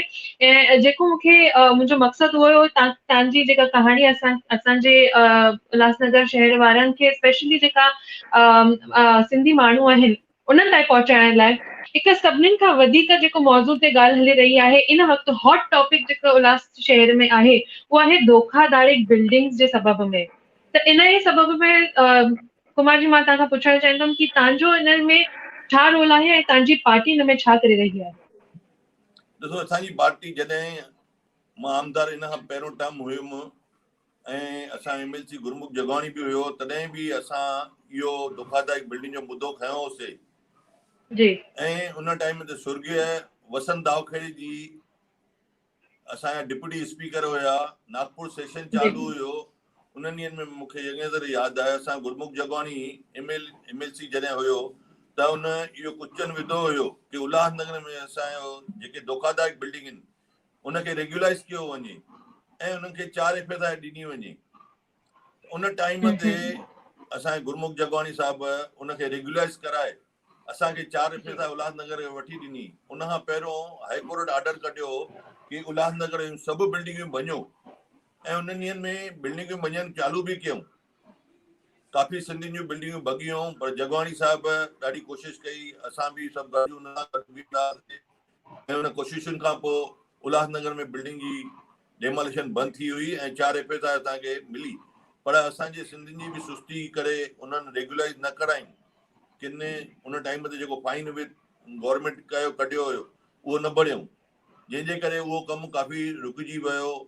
उनखां पोइ अॼु सिलसिलो उहो ई हलंदो थो अचे ऐं उहो रेगुलाइज़ न करण खां उन सरकार वरी वापसि चुप करे वेही रही। हाणे वापसि नए सिरे मुद्दो उहो हलियो आहे ऐं असां उहो वापसि उहो रेगुलाइज़ करण जो इहो चांस मिलियो आहे ऐं असांजे उल्हासनगर खे हाणे नओं DP मिलियो आहे जंहिंमें असां उल्हासनगर खे रेगुलाइज़ करण ते।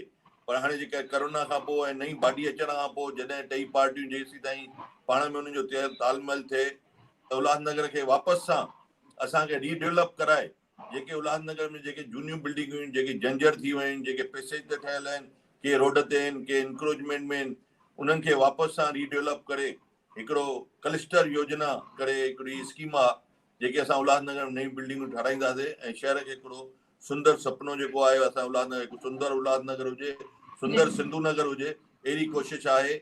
मां जॾहिं हाणे इलेक्शन में बीठो हुउमि त असांजो आदरणीय चीफ मिनिस्टर देवेंद्र फडणवीस साहब आयो हुयो मुंहिंजी कैंपेनिंग जे लाइ।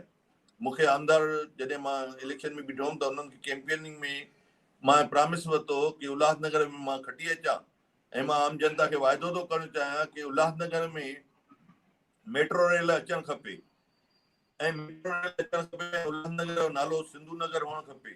हुन चयो उल्हासनगर जो नालो सिंधु नगर न, पर जेका मेट्रो रेल उल्हासनगर में एंट्री कंदी उनजो नालो असां सिंधु नगर रखंदासीं। इहो मां तव्हां प्रॉमिस थो कयां। त हुन स्टेज ते सॼी आम जनता जे विच में पूरे शहर में असांजे देवेंद्र फडणवीस साहब चीफ मिनिस्टर चयो कि मां उल्हासनगर कुमार अहलानी खटी अचण खां पोइ हिते ऐं मुंहिंजो चीफ मिनिस्टर थियण खां पोइ हिते उल्हासनगर में Sindhu Nagar metro railway station ठाहींदासीं। इहो प्रॉमिस अॼु उन्हनि जो कयल आहे ऐं मूंखे उमेदु आहे हाणे वापसि सां भारतीय जनता पार्टी जी महाराष्ट्र में सत्ता ईंदी, देवेंद्र फडणवीस साहब चीफ मिनिस्टर थींदा ऐं असां उल्हासनगर में जेके उन्हनि प्रॉमिसिस कया हुया शहर में सीमेंट जा रोड ठाराइण, शहर में धोखादायक बिल्डिंगुनि के जल्द से जल्द उसको क्लस्टर योजना में लगाइण ऐं सिंधु नगर रेलवे स्टेशन ऐं मेट्रो रेल ये सपना पूरा थींदा, अहिड़ी मूंखे पूरी उमेद आहे। जी बिल्कुलु कुमार जी, असांखे बि पूरी उमेद आहे ऐं असां बि दिलि खां चाहींदासीं कि जल्द खां जल्द जेका बि प्रोमिसिस थिया आहिनि उहो पूरा जल्दी थियनि। ऐं इन खां अलावा लास्ट जेको मुंहिंजे दिमाग़ में जीअं तव्हां असांखे ॿुधायो कि तव्हांजो जेको ज़बरदस्त रिज़ॉर्ट हली रहियो आहे कुमार रिज़ॉर्ट जे नाले सां, त तव्हां उन में असांखे ईअं ख़बर पई कि तव्हां एवरी ईयर सीनियर सिटीज़न्स खे फ्री ट्रिप कराईंदा आहियो, त उन जे बारे में असांखे थोरी ॼाण हिते प्लीज़ ईंदो। असांजे उल्हासनगर में सीनियर सिटीजन जूं 10 खां 12 क्लब्स आहिनि। हर कंहिंजी Sapna senior citizen, Sindhu Nagar senior citizen, Ulhas senior citizen, evergreen senior citizen, हिक में 300, 400, 500, 600, 800 ॼणा जुड़ियल आहिनि ऐं उहे वरी सभु मूंसां जुड़ियल आहिनि। ऐं छाकाणि मां 15-20 साल खां जॾहिं खां मां राजनीति में आयो आहियां उनजी मुंहिंजे मथां हमेशह आशीर्वाद रही आहे। अॼु उन्हनि जी आशीर्वाद सां मां उन्हनि खे हर साल मां लोनावला ट्रिप कराईंदो आहियां। उहे वीचारा जेके बि पिकनिक कंदा आहिनि 8 बसियूं भरे वञनि या 10 बसियूं भरे वञनि या 12 बसियूं भरे वञनि, मां उन्हनि खे खिल ख़ुशीअ सां मां चवंदो आहियां अचो खाई पी वञो ऐं मूंखे आशीर्वाद ॾेई वञो। ऐं उनजे आशीर्वाद सां मां अॼु हिते बीठो आहियां। हमेशह मुंहिंजे मथां सीनियर सिटीजन जी आशीर्वाद हूंदी आहे त मां चवंदो आहियां इहो रिसॉर्ट ई तव्हांजो आहे।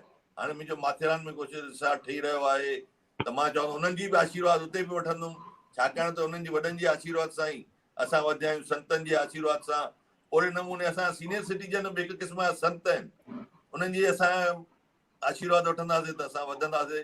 ऐं मां उन्हनि खे वठी वेंदो आहियां, मां हमेशह वधंदो रहंदो आहियां, मां कॾहिं पुठिते न थियो आहियां। त मूंखे ईअं लॻंदो आहे त की हुननि सां गॾु मां बीठो आहियां ऐं मुंहिंजे मथां आशीर्वाद रखी अथऊं त मां इहो हमेशह क़ाइमु दाइमु रखां। हा कुमार जी, उल्हासनगर जे बारे में त ॾिसो ईअं चयो वेंदो आहे जंहिं महिल असां उते ईंदा आहियूं त जंहिं महिल रक्शे वारे सां वेहंदा आहियूं या कंहिं रोड साइकिल वारे ॻाल्हाईंदा आहियूं या पान वठंदा आहियूं या किथे सां डबल छोला खाईंदा आहियूं, पानी पूरी खाइण सां हमेशह ईंदा आहियूं, या पापड़नि जे बारे में चयो पापड़ वठणु ईंदा आहियूं, या कॾहिं कॾहिं पिस वेंदा आहियूं, घर वारा चवंदा आहिनि पिस वठी आहे, त असांखे ईअं लॻंदो आहे असां हिकिड़े सिंधी नंढड़े ॻोठ में पुॼी विया आहियूं। ईअं माहौल लॻंदो आहे ॼण असां हिकिड़े सिंधी, सभु सिंधी ॻाल्हाईंदा आहिनि, ईअं लॻंदो आहे हिते मिनी सिंध आहे। इन मिनी सिंध जे बारे में जेतिरी तव्हां महिनत कई, जेकी असांजी भाभी जंहिं महिल महापुर हुई, मूंखे यादि आहे मां जॾहिं बि ईंदो हुउमि त महापुर जल्दी रोज़ु नओं न कोई कमु खणी वेठी, पर हाणे उल्हासनगर खे कंहिंजी नज़र लॻी वई आहे, छा थी वियो आहे जो उहो उल्हासनगर न सिंधी महापुर आहे, न असांजे अहिड़ो को कम था थियनि। थोरो मां भाभी जन खां चाहींदुमि उन कारपोरेशन जे बारे में असांखे थोरो ॿुधाइनि। ऐं ॿी ॻाल्हि जेका तव्हां चई सीनियर सिटीज़न लाइ, साईं असां बि सीनियर सिटीज़न आहियूं, कॾहिं असांखे बि वठी हलंदा कयो। दादा मोस्ट वेलकम, हिकदमि तव्हां हली अचो, केॾी टाइम तव्हां लाइ ऐं भाभी हमेशह भाभी जन खे चाहींदुमि त भाभी जी कारपोरेशन जे बारे में थोरो असांखे गाइड कंदा।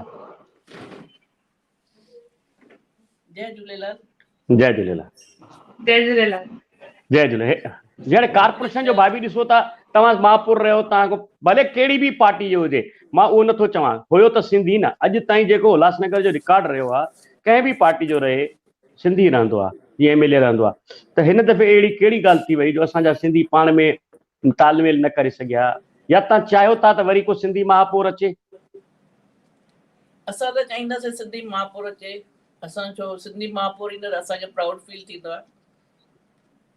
मां 25 सालनि खां पोइ CM देवेंद्र फडणवीस जी आशीर्वाद सां मां पहिरीं BJP महापौर थी आयमि। त मुंहिंजे कार्यकाल में जेके बि कम थिया, जेके बि उन्हनि कारपोरेशन जा स्टाफ जा बि पेंडिंग कम हुया, उहे मां सभु पंहिंजे स्टाफ सां, कुमार जी जे सपोर्ट सां मां उन्हनि खे अॻियां आंदो ऐं उन्हनि जा चङा ई कम मां इहे पूरा कया। त वरी पोइ कुझु राजनीति अची वई, ठीकु आहे, रोड बि ठाहिया, नवां 9 रोड्स ठाहिया जेके अॼु ताईं सुठी कंडीशन में आहिनि, न त जल्दी खुली वेंदा आहिनि, पर उहे 9 रोड्स अॼु बि हिकदमि मां पाण वेंदी सर्वे करण रोड जी क्वालिटी सुठी आहे छा न आहे। अगरि न हूंदी त मां वरी चवंदीमानि टोड़ियो या टेंडर वरी स्टॉप करे छॾींदीमानि, भई मूंखे करप्शन न खपे, करप्शन न हुजणु खपे। अॼु जी उन्हनि जी रोड जी हालत तमामु सुठी आहे वरी बि, त मां चाहींदमि वरी कोई सिंधी अचे, छो सिंधी जेके बि हिते महापौर ईंदी त हे सॼो सिंधियुनि जो उल्हासनगर आहे, त उहो चाहींदा असां सिंधी अॻियां अचे, ख़ुशि हुजे, सभु फैसिलिटी सभु हुजनि, त मां चाहींदमि सिंधी अॻियां अचनि। ऐं तव्हांजे आशीर्वाद सां जीअं असांजे धोखादायक बिल्डिंग जो हिकु उन टाइम ते जेकी मूंखे यादि आहे, कुमार जी तव्हां सां नागपुर हलिया हुया ऐं उतां तव्हां राहत ॾियारी हुई, त उहो बि हिकिड़ो उल्हासनगर जे मथां जेको आशीर्वाद आहे, तव्हां ते ईंदा रहंदा आहियो उल्हासनगर में, त तव्हां त माण्हुनि सां हिरियल जुड़ियल आहे, तव्हांखे सॼी ख़बर बि आहे उल्हासनगर जी, त वरी तव्हांजे सभिनी जे आशीर्वाद सां वरी कोई बि सिंधी महापौर अचे, असां त चाहींदासीं ॾाढी ख़ुशी थींदी, प्लस असांजी कम्यूनिटी अॻियां वधंदी ऐं सिंधियुनि जा जेके बि प्रॉब्लम्स आहिनि उहे बि सॉल्व थींदा रहंदा। महिरबानी भाभी जी, इहा ॻाल्हि सही आहे त मां त हिकिड़ो रस्तो आहियां, ज़रियो आहियां। कुमार ऐं असांजे मथां त संतनि जी एॾी आशीर्वाद आहे, एॾी महिर आहे जो असां अॼु ताईं, मां चवंदो आहियां त मूंखे यादि न आहे त मां कंहिं कम में सचे साईं सतराम दास जो नालो खणी हथु विझो ऐं मां पोइते ॾिठो हुजे। मां फ़ख़ुर सां चवंदो आहियां, कहिड़ो बि कमु हुजे, बीमारी हुजे, सीमारी हुजे, समाज जो कमु हुजे, मां जिते बि साईं जो नालो खणंदो आहियां, मूंखे साईं आशीर्वाद ॾींदा आहिनि। इहा ई आशीर्वाद तव्हांजे मथां बि क़ाइमु आहे। पर हिकिड़ी नंढड़ी ॻाल्हि मुंहिंजे मन में रहिजी वई आहे, जेका मां तव्हां पुछणु चाहियां थो, त तव्हां बि पॉलिटिशियन आहियो, तव्हां बि महापौर रहिया आहियो, तव्हां बि फ्यूचर में MLA थी सघंदा हो, असांजा MP थी सघंदा हो, कुमार बि महापौर रहियो आहे, कुमार बि MLA रहियो आहे, त घर में कॾहिं ईअं थियो आहे त ॿ पॉलिटिशियन गॾु वेहनि त हिकु जाल ते करे ईअं थींदो आहे छा, भई न तूं न मां न तूं न मां न, ईअं कॾहिं ॿिनि पॉलिटिशियन विच में थियो आहे छा? न, कॾहिं बि न, असांजो हमेशह बैलेंस इक्वल रहंदो आहे। इन्हनि जो कुझु बि हूंदो आहे फील्ड में त मां हिननि सां बैकबोन थी करे बीहंदी आहियां, मुंहिंजो हूंदा आहिनि त हे बि मूंसां उहे ई बीहंदा आहिनि, त असांजे घर में भॻवान जे असां हिकदमि बैलेंस थी रहंदो आहे। प्लस प्रैक्टिकल मां साईं जी जे तव्हांजे आशीर्वाद जो मां हिकिड़ो यादि अची वियो जॾहिं MLA इलेक्शन अचण वारी हुई, साईं जी तव्हां वठी आया हुते टाउन हॉल में, हिननि खे आशीर्वाद वठी ॾिनी आहे भई ईंदड़ इलेक्शन में कुमार खे आशीर्वाद ॾियो जीअं MLA अचनि। तो हिकिड़ो प्रैक्टिकल एक्सपीरियंस मूंखे आहे साईं में केॾी कृपा केॾी शक्ति आहे, त मां साईं जन खे बि शत शत प्रणाम थी कयां। न त तव्हांजी वॾी महिरबानी, तव्हां असां सां जुड़ियो टाइम जे हिसाब सां। हींअर असांखे 10:15 बजे वरी कबरधाम जो प्रोग्राम आहे हिन ई चैनल ते, तव्हां असां सां जुड़ियो। असां वरी हिकु दफ़ो उल्हासनगर जा मसइला खणी, सिंधी समाज जा मसइला खणी, ऐं मूंखे उमेदु आहे तव्हां हुजो, भाभी साहिबा, असांजो भाउ कुमार हुजे, असांजो जमनू पुरसवाणी हुजे, असांजा BJP जा जेके बि नगर सेवक उल्हासनगर जा हुजनि, ॿिया कार्यकर्ता हुजनि, छो जो मां इलेक्शन में ॾिठो आहे उन्हनि खे दिलि में हिकिड़ो उमंग आहे, हिकिड़ो जोश आहे त उल्हासनगर खे असां हिकु दफ़ो वरी नए सिर हिकिड़ो नओं उल्हासनगर न बल्कि सिंधु नगर ठाहींदासीं। इहे भावनाऊं खणी तव्हां सभिनी जी महिरबानी। पीटर सर ईंदा ऐं तव्हां सदाईं बसि सिंधियत लाइ कमु कंदा रहो। असांखे कॾहिं बि यादि कंदव, पीटर आहे, मां आहियां, ॿिया असांजा सहकारी आहिनि, असां तव्हांजे लाइ 24 कलाक सिंधी समाज जे लाइ हाज़िर रहंदासीं। जय पीटर भाई। कुमार भाई, मां हिकिड़ी ॾाढी सुठी ॻाल्हि ॿुधाईंदव। 2 कलाक मिस्टर कुमार ऐं असां हिकिड़े ॿिए चैनल ते हुआसीं त हिकिड़ी ॻाल्हि निकिती झूलेलाल ते, त हिना मैडम चयो कि भाई झूलेलाल टाउन ऑफिस मां शुरू कजे, त कुमार भाई चयो न, गोल मैदान तां शुरू कंदासीं, वेंदे लोनावाला ताईं सभु फ्री अथव, लोनावाला में कंदासीं, जे पुणे में कंदा त हुते पीटर भाई कंदो। त मां कुमार भाई खे चवंदुसि इहा जोत असां भले उल्हासनगर खां शुरू कयूं, झूलेलाल जी जोत सॼे इंडिया में घुमिजे, सॼे इंडिया में उहा जोत घुमायूं त असांजो सिंधी यूनाइटेड थियनि। ऐं जीअं मिस्टर गुलाब भाई बि हाणे जॉइन थी विया आहिनि असां सां, त मां हुननि जो बि शुक्रिया अदा कंदुसि। ऐं असांजा सिंधी सॼे इंडिया में आहिनि, त मां कुमार साहब खे रिक्वेस्ट कंदुसि कि भाई हिन थीम जे मथां थोरो गौर कनि ऐं इहो शुरू कजे असां। हिकदमि दादा, जीअं वेही करे जगवाणी साहब चवंदा, गुलाब भाई चवंदा, तव्हां चवंदो, श्वेता जी जी जी जी, गुलाब भाई जय झूलेलाल। जय झूलेलाल कुमार भाई, सभिनी जो बसि हिकु दफ़ो वरी तव्हां सभिनी जी महिरबानी। इन्हनि भावनाउनि सां, इन्हनि उमेदनि सां त हीअ सिंधियत जी जोत, हीअ लाल साईं जी जोत जेका असां हीअ जॻाए रहिया आहियूं, इहा हमेशह जगंदी रहे। सिंधी सदाईं ख़ुशि रहनि, जाते बि रहनि, बसि हमेशह गुलनि वांगुरु खिलंदा रहनि। आयो लाल कयो, आख़िर में झूलेलाल। महिरबानी साईं, थैंक यू श्वेता जी। कयो जी, थैंक यू। जेका बि असां सां असांजा अॼु जा जेका अनमोल रतन हुया, तव्हां सभिनी खे मां तहे दिलि सां सॼी टीम जे द्वारा हार्दिक शुभकामनाएं ॾियणु चाहींदमि। साण ई साण तव्हां सभी दर्शकनि खे मां हथ जोड़े थैंक यू चवणु चाहींदमि कि तव्हां पंहिंजो कीमती समय असांखे ॾिनो ऐं इन कार्यक्रम खे एतिरो सपोर्ट, एतिरो प्यार, एतिरा ज़बरदस्त कॉमेंट्स ॾियो था। ईअं ई असां सां जुड़ंदा रहिजो। सुभाणे वरी असां तव्हां सां गॾिजंदासीं नए तरीक़े सां, नई उमंग सां, नए जेका सिंधी अनमोल रतन आहिनि उन्हनि खे असां तव्हांजे अॻियां पेश कंदासीं। इन ई टाइम ते तव्हांखे वरी गॾिजंदासीं।